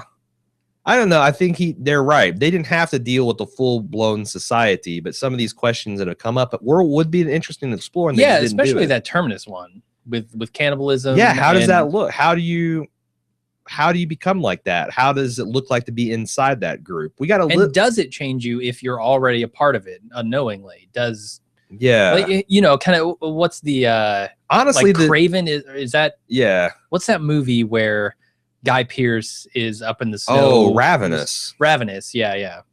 That's a cool examination Sure. of that too. I like that a lot. And Anthony Hopkins is in that. And Uh-huh. it's very cool. And I feel like they had a chance to do a very Ravenous-esque It's sort of like thing. the vampire / werewolf take on the Walking Dead Terminus plotline. But yeah. Oh, okay. Yeah. But no, I mean, I think there's ways they could have addressed some of these things and real serious moral quandaries, but it's so black and white. Yeah. Like I think Yeah. the thing with Ed was a good point. Like, what do you do when you have a psychopathic asshole, but he's an indispensable member of the group? With Shane, Shane became that guy, He did, yeah. and you had to kill him and move on. Mhm. But like, it was never much shades of gray. It was always him being just like good guy Shane or bad guy Shane. There was never kind of like a fully integrated. Anyway, that's seasons long gone. I like this. I like this email anyway. Yeah, no, I like the email a lot, and it gives you a lot to consider. Mark S said, "Hey boys, I'm at a toy fair in New York City. I'm in the industry, the toy industry, I believe, and I see lots of Walking Dead merchandise around. But I thought you guys might enjoy seeing this." Oh, And he sent us a God. picture of a kiosk of the Mhm. Walking Dead pet collection. If you want your dog to have a vest with tracker wings on it, you Mhm. can buy that. If you want your dog to have a messenger bag with Rick's badge on it, You can can buy get that. if you want your dog to have a zombie with detachable Velcro legs and arms that he can rip apart, that is something you can buy according to this image. Yeah, the pet line is very serious. It's got the governor that your pet can tear into and tear the squeaker out of. To I me, condone that. I like the I like the tracker, the Yeah. winged vest. Yeah. That would be cute on like a dachshund or something. If you're going to put a shirt on your dog, and I don't endorse that, and then eat them. but if you're going to, it could get worse Yeah. than this. You could do worse. And then you need the big floppy Daryl hair wig to put on him. And a necklace of squirrels. Squirrel ears. Squirrel ears. I honestly, Do you remember I when don't even know if they Daryl have went ears. crazy and started putting ears of walkers I around his do, neck? man. That was season 2. Yes. That just watched it. Season 2 was bad news. Nick G, our soldier on the inside from Fort Riley, Kansas. If you recall from the preview cast, he reserved us an Apache for the apocalypse. Oh yeah. He says, "I'm going to send a proper photo of one of my Apaches with your actual logo. It'll be forthcoming. Maybe you can put it up in the background of your studio. Cheers." Nick, I will guarantee a placement of honor in the studio if that is something you do. That would be fucking rad. That sounds amazing. That would be cool. Yeah, I was blown away by the picture on Twitter. So A logo on government my God. property. Yeah. My tax dollars at work. Mhm. God bless you. In the tornado generating zombie sparing sense of the word. just try not to get like court-martialed for Yes, please. vandalism or some shit. And hopefully I don't want the FBI /CIA /NCIS or whatever showing up at my door. I can spare that. CIS. Yeah, I don't want some goth girl showing up at my door. Uh-uh. Some 45-year-old goth girl. Yeah, or Ice-T. Get him out of here. The Ice-T. I don't think that's NCIS. No, but it's not. I couldn't swear on it. CSI. Yeah, Is it? I think so. I thought he was like Or Ice Cube? Is it Ice Cube or Ice-T? It's Ice-T, but I think he's in the Law and Order like SVU. Those shows are all the same. That's Who true. gives a fuck? That's true. All right. One's on CBS and the others are on NBC. Get it straight. Ashley H said, you guys spoke about the imagery of things transforming like a cocoon and cicada shell, which we didn't really talk about in this episode. No, not really. We talked about it on Instant Cast. Mm-hmm. From everything I've heard from the cast and Scott Gimple, this half season is going to be a lot of changes and become a very different show. Someone said it turns into something from Alice in Wonderland, whatever that means. Yes, whatever that means. Chad's going to come back smoking a hookah as a caterpillar. Just based from what I know from the comics, it seems plausible that the imagery was trying to suggest this very thing. Before it rained, they're at their lowest point, roaming around like a herd of walkers.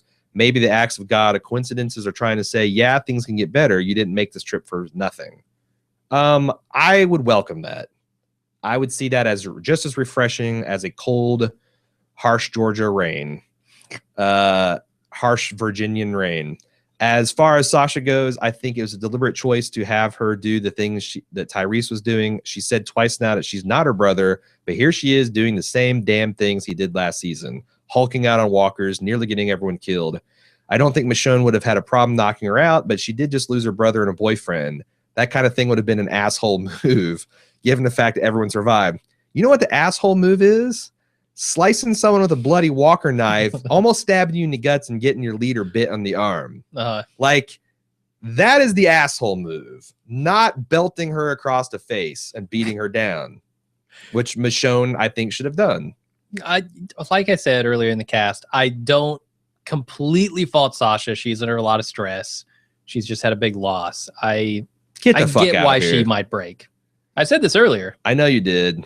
And I repeat, get the fuck out of here, because like, I get it. If you're hungry and you're tired and you're thirsty, that might be an excuse to be a dick on like a road trip to Walt Disney World with your family. It is not an appropriate excuse to try to get people killed on the road with walkers following you. All right. Lastly, I thought they handled Maggie's grief pretty well. Watch out. Someone's caught on to the internet argument. Mm-hmm. What did you call it? The devil? The internet advocate, yeah. Internet advocate. Everything leading up to it was some bullshit, but it wasn't the same repetitive version of that aggressive grief. That's a fair point. In the Instant Cast, I talked about I'm tired of everyone going like Hulk smash when they lose someone, but Daryl didn't do that, and neither did Maggie. It's true.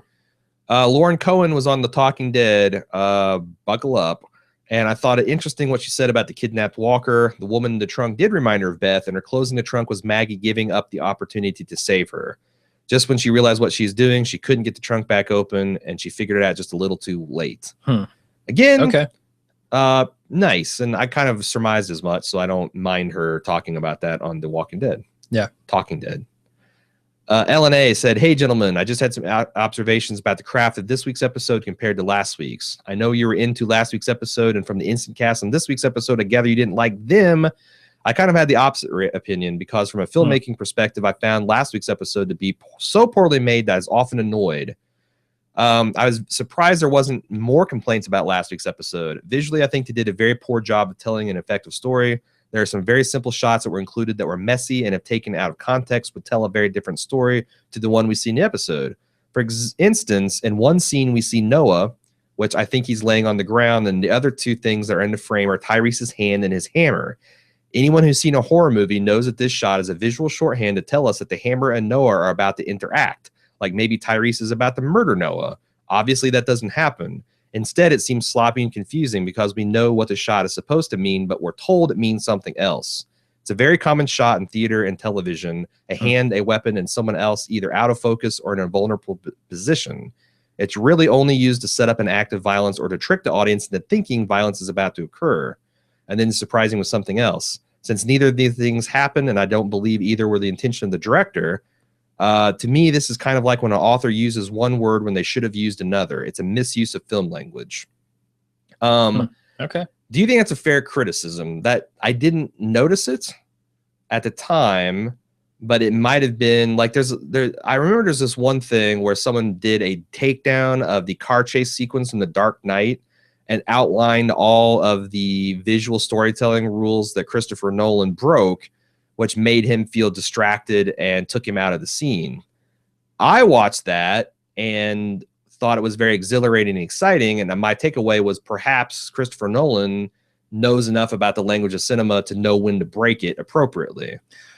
I think Sure. maybe Greg Nicotero, who is let's call a spade a spade. He's a rookie director. Sure. Maybe he is Yeah. more prone to misuse this stuff. Potentially. I mean, Greg Nicotero has been around the horror scene for a very long time. Sure. I mean, the man is no stranger to the horror genre. I don't know how much he knows about filmmaking. I don't either. Probably way more than I do. Certainly. And he's had several quality episodes of The Walking Dead under his belt. Yeah. And apparently the emailer knows a lot more about, cinematic language than I do. Right. Well, I mean, I see what she's saying, because this book that was directed to my attention by the Nattercast, film direction shot by shot, talks a lot about this stuff, like what it means when you do a certain assembly of shots. It's the exact same way as taking words and stringing together a sentence. And it can be jarring when you do that to an audience. And, like we talked about that, if a person exits the left side of the screen, if they come in on the other side of the screen, it's like, even if it's subconscious, you're like, whoa, I've lost my place in what's going on in the cinema. Sure. So I think I believe what she's saying. I didn't see this as much. She goes on and says, if you compare that to this week's episode and a scene where Rick is talking about the world that children have to grow up in now, we see in frame that Rick is on the left and Carl and Judith are on the right in the background, asleep and oblivious. That makes perfect sense. This is a way of showing us what's on Rick's mind and acts as a way to reinforce his words and show us that he believes them to be true. It's the flow of left to right. The left to right flow means like looking into the future. That's what she says. Even as Westerners, that's how we read and we scan the frame subconsciously, so that naturally follows like literature. I also thought this montage at the start of last week's episode is weird and out of place for the show. It was clunky. It stood out and drew attention to itself. I agree with that. Totally. Yeah. And I think I said as much in potentially the instant cast. But then she says, compared to this scene this week when the group was banding together to stop the walkers from getting into the barn scene is actually kind of basic. They mostly show close-up shots of the group pushing against the barn doors, cutting more and more quickly and building tension, not only with the editing, but with little flashes of thunder and lightning. It's simple and way classier. Nothing flashing. No weird voiceovers, just old school, well-crafted scenes that make me think this director cares more about communicating in a good way than showing off. That's not my criticisms of the episodes, but I would not be surprised if Nicotero was prone to more showy things that might not follow the rules of cinema. And maybe this guy, who is kind of a rookie director himself, is more following the book.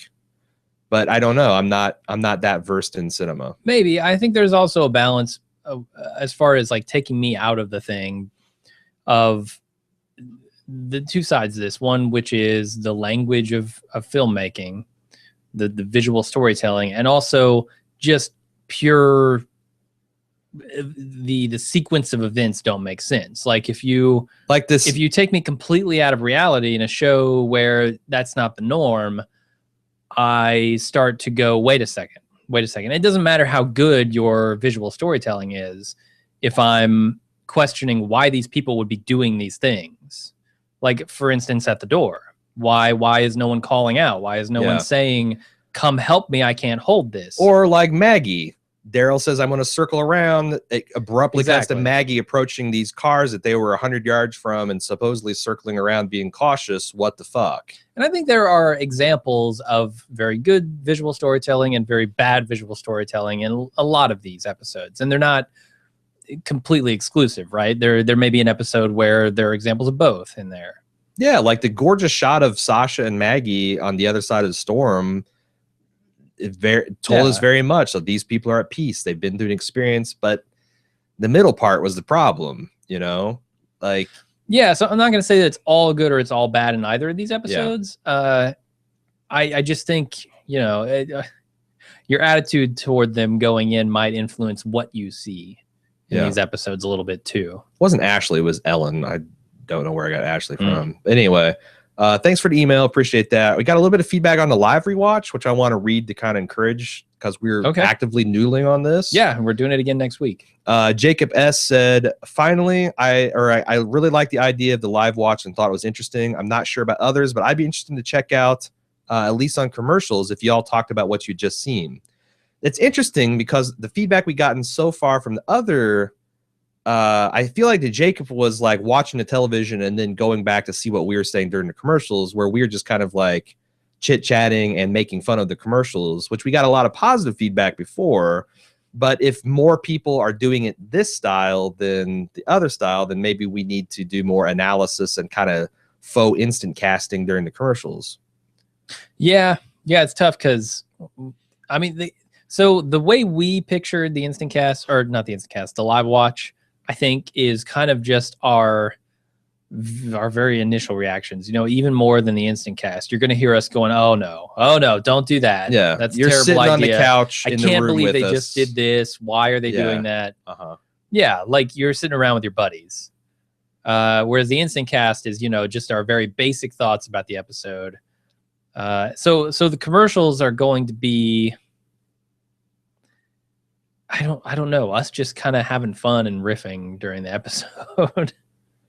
More so than even the instant cast. Right on. So you had another one. At least that's how I play it. I mean, if people want something different, I guess we could try to tailor it a little more to we'll see what people want. But honestly, it's still an experiment right now. We're still not something we're super confident in the format of. Yeah. So we'll see how it goes. Corey J said, I was a fan of the live stream. Thanks for putting it up after the fact for people to watch too.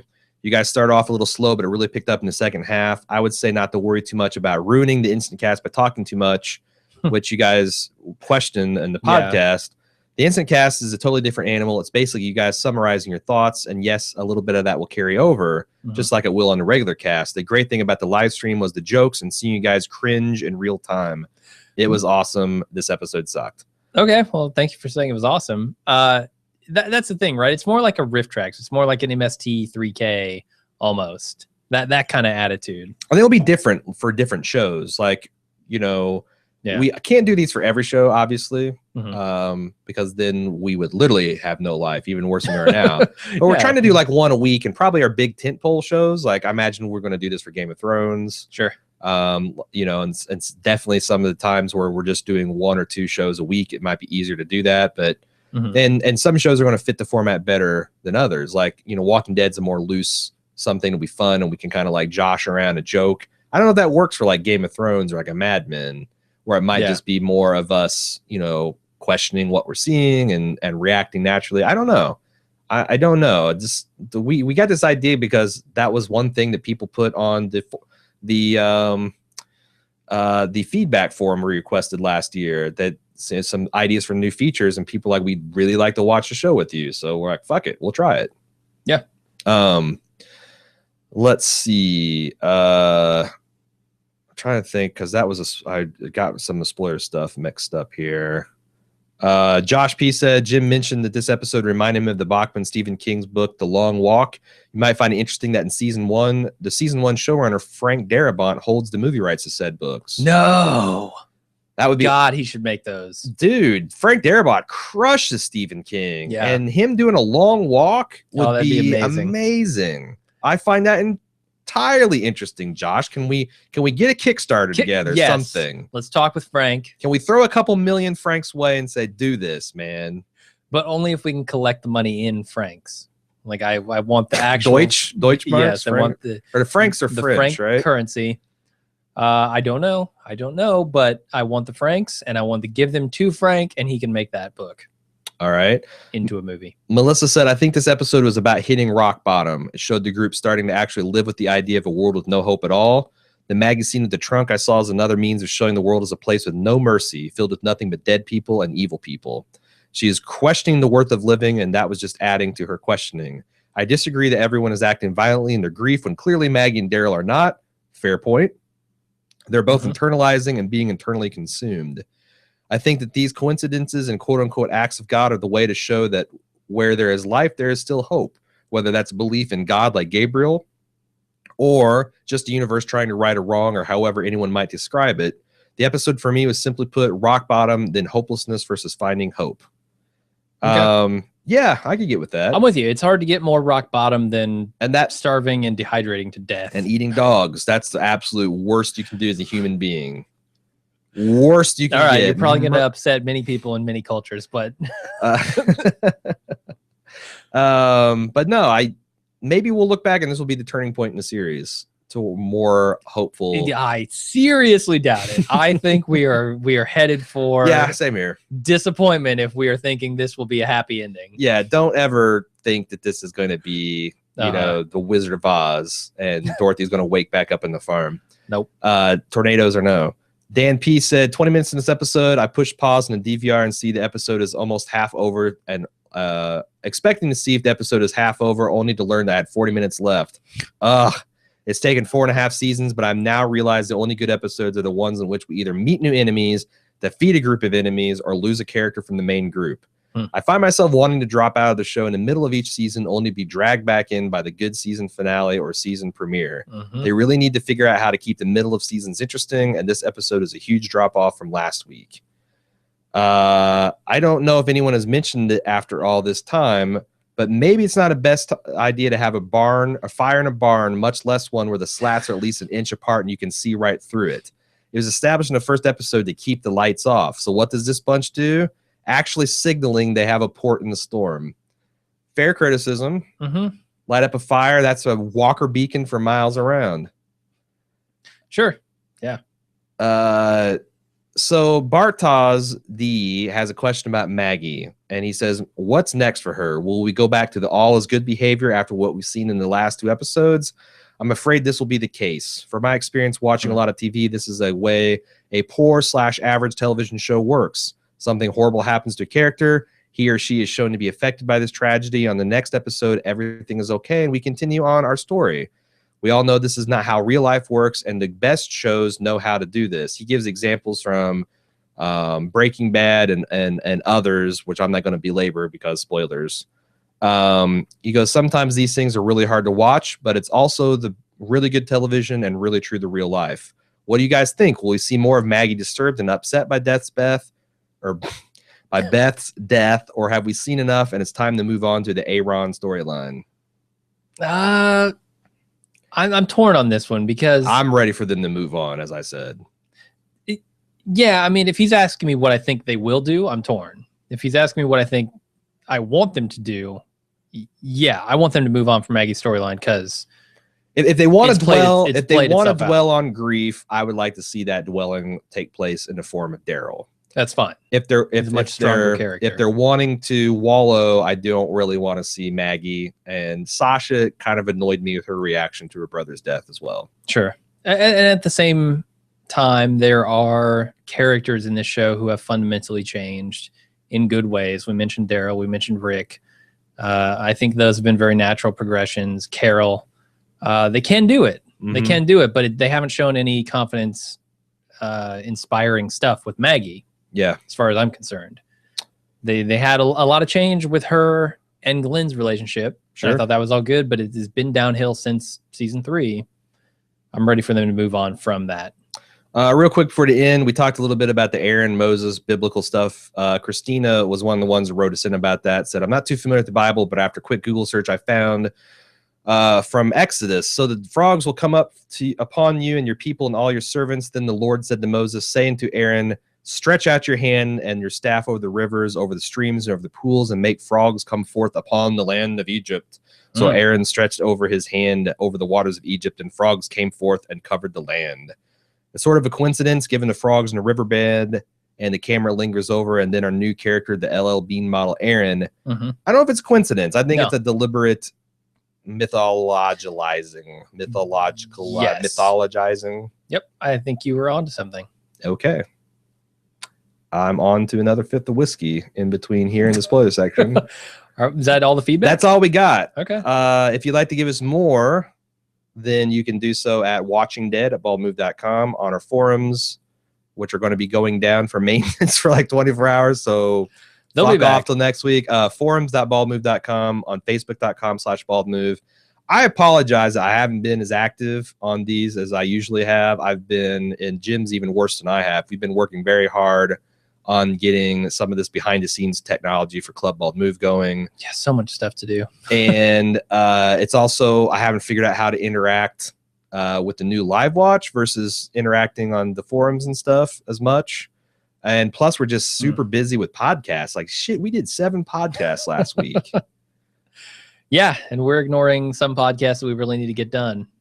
Yeah, we got some stuff commissions that are stacking up that we're hoping to get back to. So yeah, good news is Breaking Good has its last week this week. That'll give us some relief. Plus, we're not, we did the instant cast and the double cast for Better Call Saul. We might have done 8 last week, honestly. It's something insane. Yeah.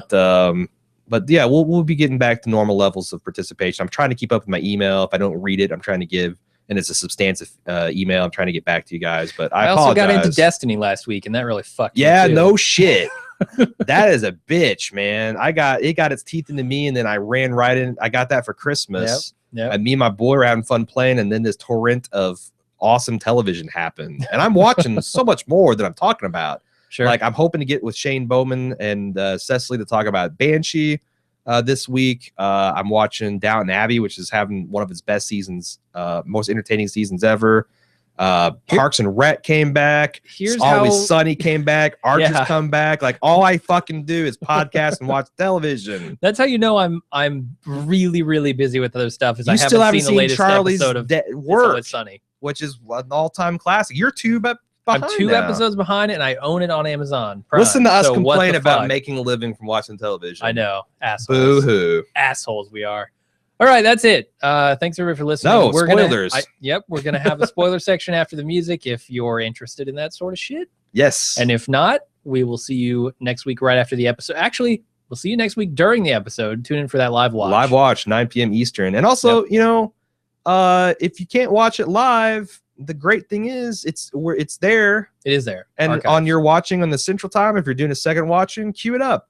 Get synchronized with their visual sync technology, and hopefully you'll have a good time. Sounds good. Thanks everybody for listening. We'll see you next time. Until then, I'm Jim. I'm Aaron. See ya. And we're back with the spoiler section. What do we have this week? A lot of stuff? Or stuff Robert that makes Aaron mad? Fucking Kirkman. Stuff that makes Aaron RFK, mad. as we like to say. Uh-huh. Anthony B said, just want to let you know that last Wednesday, Robert Kirkman appeared on Chris Hardwick's new Comedy Central show At Midnight. It was a Walking Dead edition as the guests were Kirkman, Josh McDermott, who is the mulleted one, and Laura Cohen, who is the Maggie one. At one point, Hardwick asked the panel to come up with fake spoilers, and Kirkman replied with, eventually a character named Negan is introduced. He's going to bash in Glenn's brains with a baseball bat named Lucille. So the bat has not been named yet, right? Nope, that's its name in the comics. No, I mean in the show. Of course. No name for it yet. Anthony B continues, now since Kirkman is just blurting out an actual major Megaton comic spoiler in a TV show, I think it's safe to say that this exact incident will not happen on the show and that we will get another Kirkman remix once Negan is ultimately introduced. Personally, I'm disappointed by this, as what makes Glenn's sudden and grisly death in the comics so shocking and dramatic is his deep connection to Maggie. No other couple in that show has this much of a mutual history. If they do remix it, that incident with other characters, I'm afraid it won't come off anywhere near as powerful. I got another thing. Kirkman, what the fuck? Number one, that is a massive comic spoiler. One of the few times I was genuinely shocked and angry when I read The Walking Dead.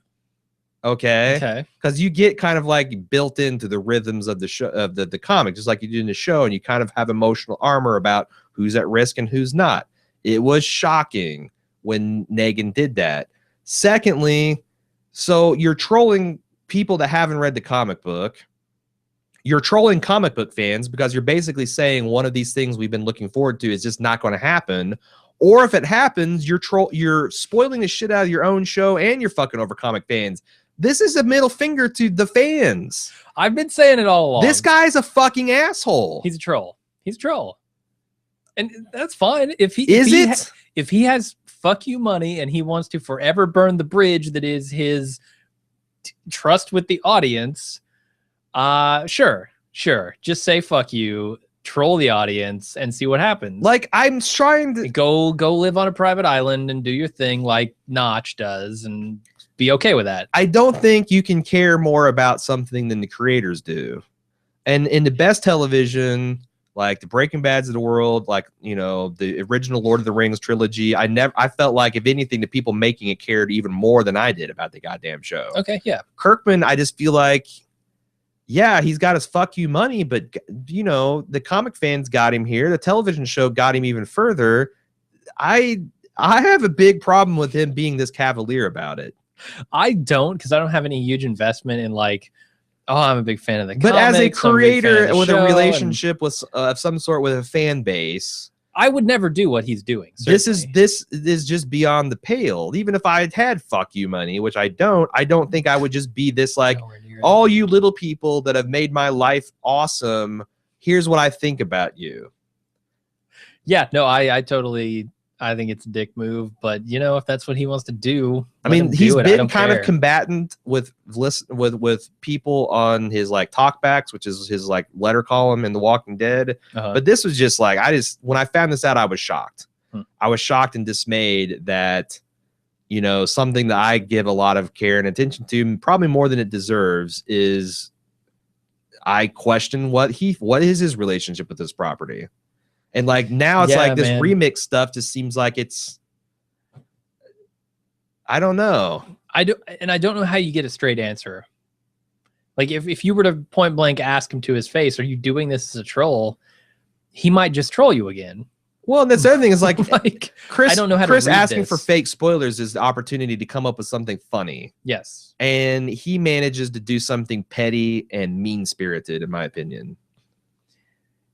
And that Funny says a in lot his of head, but yeah, what does that say about what he's thinking? yeah, funny in the kind of same way as like Funny, knocking amusing books to out of a him. kid's hands, you know? Yes, very amusing to him and potentially really mean to other people. I don't know. I honestly don't care. Like I'm not that invested in the show to where like because I already know a whole bunch of spoilers and like right. this isn't gonna spoil me. I knew that Glenn But this is some died. kind of double reverse fuck you spoiler, because now it's like if he doesn't do it, yeah, if either way, if it's this bad. is a fake spoiler, then all these months we've been talking about Negan and how they're going to play it, and if John Hamm would be a good one, or if the guy that played Al Capone, Stephen Graham, would be a good one. The fucking ex-soccer player Sphinx from yeah, Vinny Jones. Vinny Jones. And how they're going to do grabbing all that stuff that we've actually cared about and thought about. Fuck you. It's not going to happen. Yeah. And if it turns into a remix where now it's like some guy named Began beats Daryl to death with a crowbar, it's like you didn't change enough the details to make that matter, asshole. Like I just don't get this very up in guy. arms about this stuff. Yes. I don't care so much. Yes, I don't like a person that has. I just don't like a person that seems like he doesn't give a shit. Like George Lucas. I always believe he gave a shit about Star Wars. He just was wrong about why it's popular. And I kind of thought that Kirkman was in that category. He's a man that made a very popular thing. Like, for example, I don't know why the bald move is popular. We talk about this all the time. I don't understand why people like us so much. Yeah. So if I was to take this thing into some other arena and make it again, duplicate the like what modest success we've had, it's dumb luck whether it would happen or not. So I sympathize with guys like Lucas. Like I had lightning in a bottle. I'm going to try to rebottle new lightning and it blows up in my face because I didn't really understand why people liked it. Kirkman is on the other spectrum. He just doesn't give a shit. I think his lightning storm is just so big that he at some point doesn't it turns into a zombie tornado and doesn't yeah, maybe he'll just take out. I don't know. I guess I need to move on, but he just needs to buy one of the 50 state shaped Dubai islands that they're constructing and be done with it. Go to his indoor desert skiing resort and be happy. Can we talk about the Walker cut on Abraham? Yeah. Is this a spoiler? Because I don't know anything about this. So, in part of the Negan storyline that we're not going to see apparently, Negan gets a brilliant idea to like make poison arrowheads because one of the big plot lines is they've run out of bullets. Okay. So they're using spears and arrows and shit, which is a great way to kind of show like civilization rebooting. He has a brilliant idea of smearing that with Walker guts. So you've got this demoralizing thing that even it's like, oh, well, we didn't lose anybody. They're all flesh wounds. But then these people turn into walkers behind safe zones and it's very demoralizing. It's a good idea. That's out the window. Like if Abraham doesn't die, which he might, I don't know. It could turn into a plot point. But if Abraham doesn't die, that's all. And they do that later. I'm stopping watching the show. I will still do the podcast. I'll watch the previews and the previously ons, and I'll give it as much emotional investment as Kirkman does himself. But if they pull that's like they can't do that now, right? Yeah. She stuck this blade in Walker's and then fucking scratched him. That is more egregious than them kind of abandoning some of the Walker Bible principles. This kind of happened with Shane in season 2, and there was a lot of talk about, well, it's a different knife, or he switched to a different knife, and like we kind of was bullshit, but at least they like, oh, we fucked up. This was, I can't explain it. What if it happens and they come out again and say, oh, we fucked up again? They've got new showrunners, new writers. Watching the show.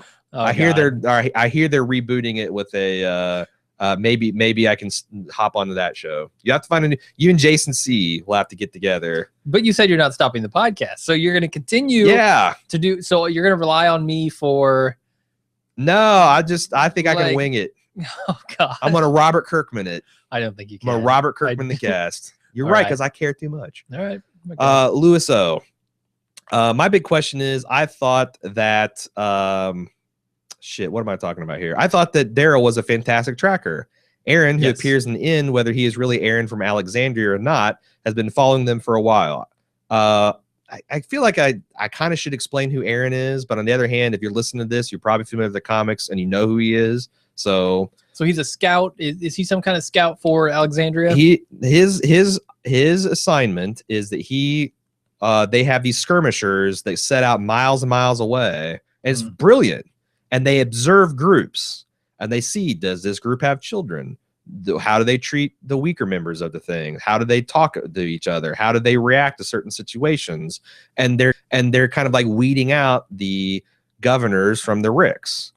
Okay. And when they make contact with you, that's when they've kind of decided that you are enough to be trusted to make contact and brought into the civilization. Oh, so he has potentially been stalking these guys for a while, and which that's what the water's all about. And that's how he knows. And maybe that's one of the tests. Like, how do you treat this water? Okay.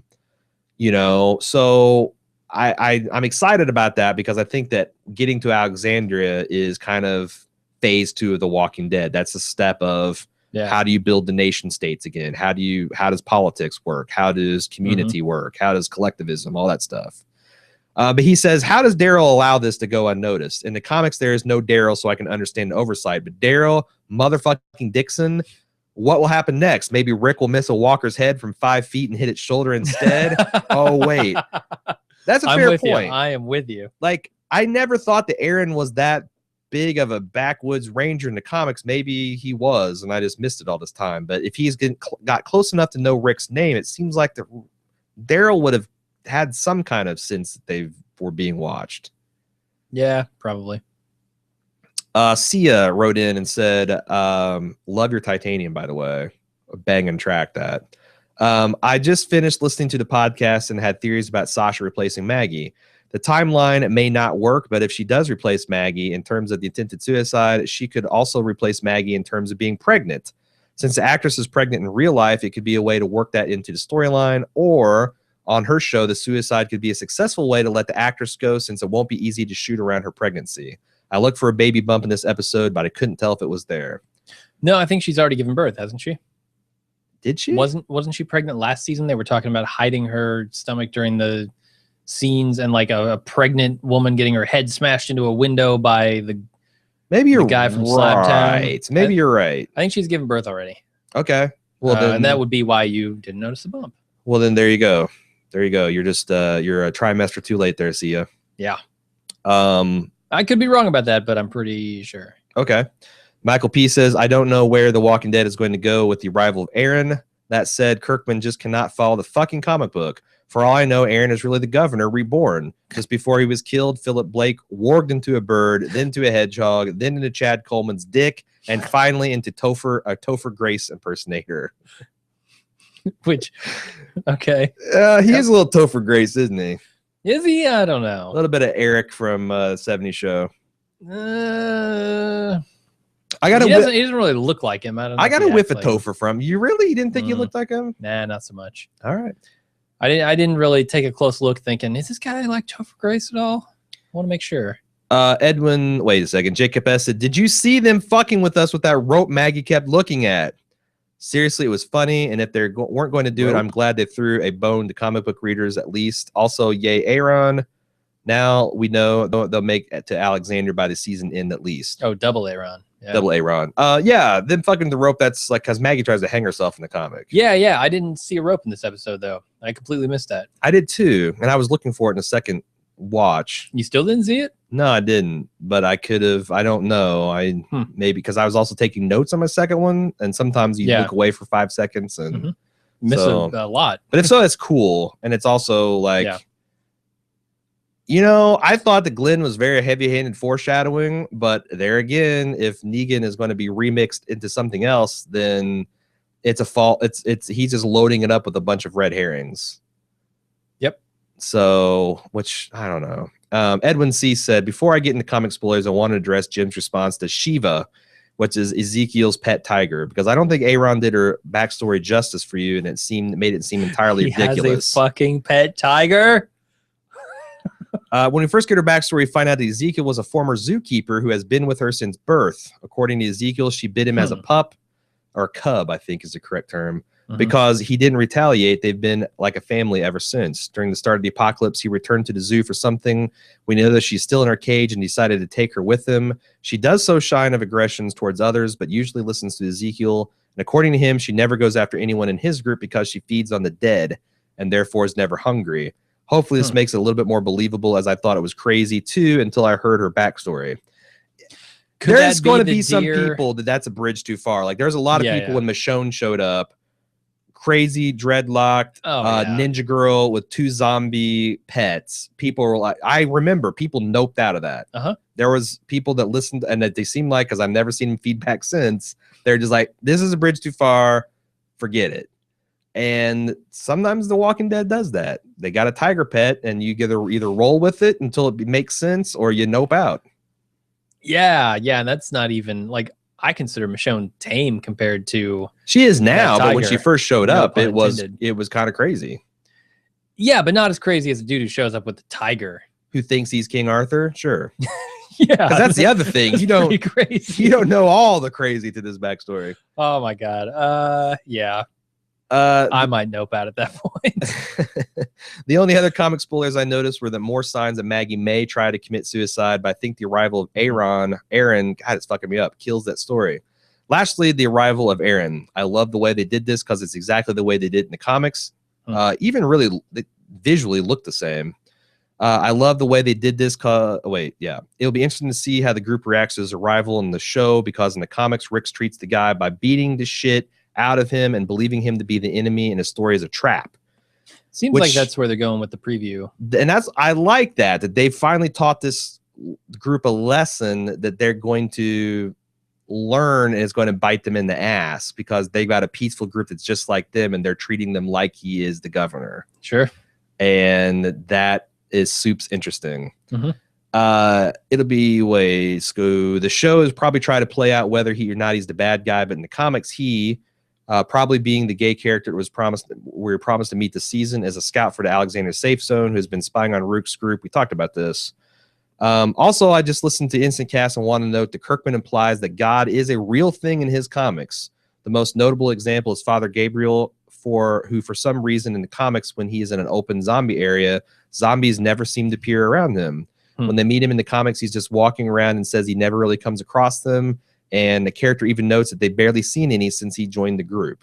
They're clearly not going it that far, but I did not realize that Kirkman is kind of on record as saying that capital G God exists in The Walking Dead and has some influence here.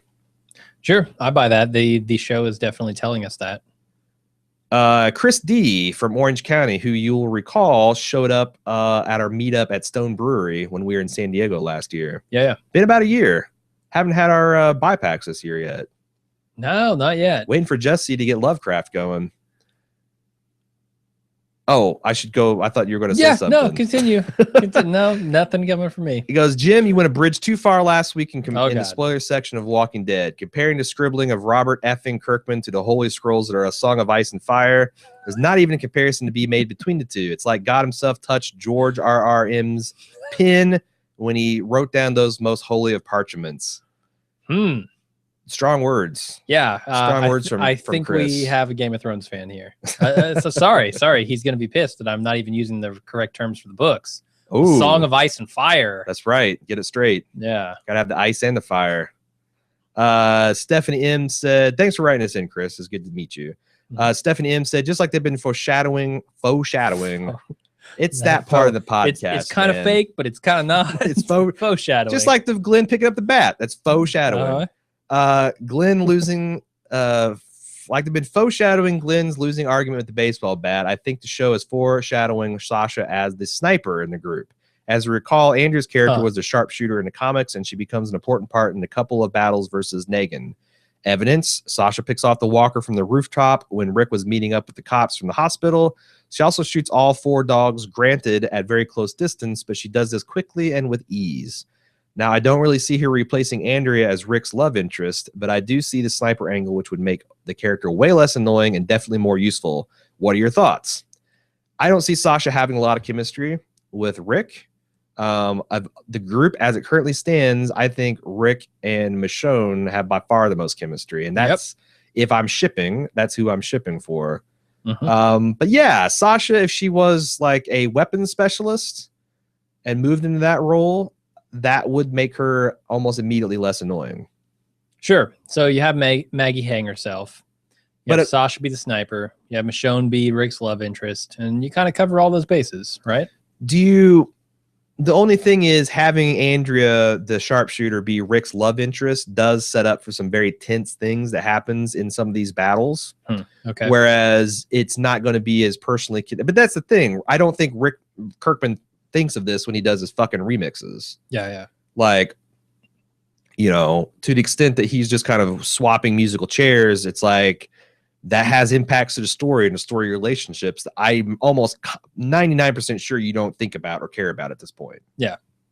So that's the feed. That's the spoiler. I had a lot to say. I had a lot to get off my chest about this spoiler section. Apparently so. Yeah. I'm looking forward to this tiger thing. I'm livid with Kirkman right now. I'm going to be real happy to see the tiger. Yeah. Yeah. I think, you know, I've been properly prepared for the if tiger. AMC ponies up for the budget for a live tiger God. and to have it in like a regular recurring feature in an episode, a little bit of respect, sure. Or even like just a beautiful CG tiger, a beautiful, glorious CG tiger. They'll do Game of Thrones. They'll take like house cats. Yes. And they'll scale them up to tiger size. All right. I mean, it works for fine them. with Why that. not? So like a tabby. Just scale it up. Get one of those like Bengal tiger house cats that are like super fucking expensive, and to scale that fucker up. All right. Boom. Get a bobcat. That sounds horrible. I'd rather have a CG tiger. You get a white cat and you dye it orange and black with stripes and you blow that up. Okay. Perfect. There you go. That's a it. real life tiger would be pretty amazing on a basic cable show. I agree. Yeah. And I think the show needs to get ballsy. I think it needs to go crazy. I think it needs to do something. I'm fine with that. If they run this thing completely off the track, do it. Go for it. Yeah. Because it might hook me. It might just be the thing that hooks me. If you can't do like really solid, proper drama and storytelling, go Gonzo. Yeah. It's the Banshee formula. It's the 80s B movie formula, man. Just hook me with that. It's Fast and Furious. It's increasingly everything that Liam Neeson's doing. It's like, just if you can't sell the plot and characters, go balls out on action. Yeah. Just don't be fucking boring. Sure. All right. I feel like we are getting into the territory of being boring at the end of this. Yes. So let's move on. We're out. Thanks everybody. We're gonna do this again next week. So that's a threat. And a promise. A little bit of both. Yep. Thanks for listening. See you next time. Bye-bye.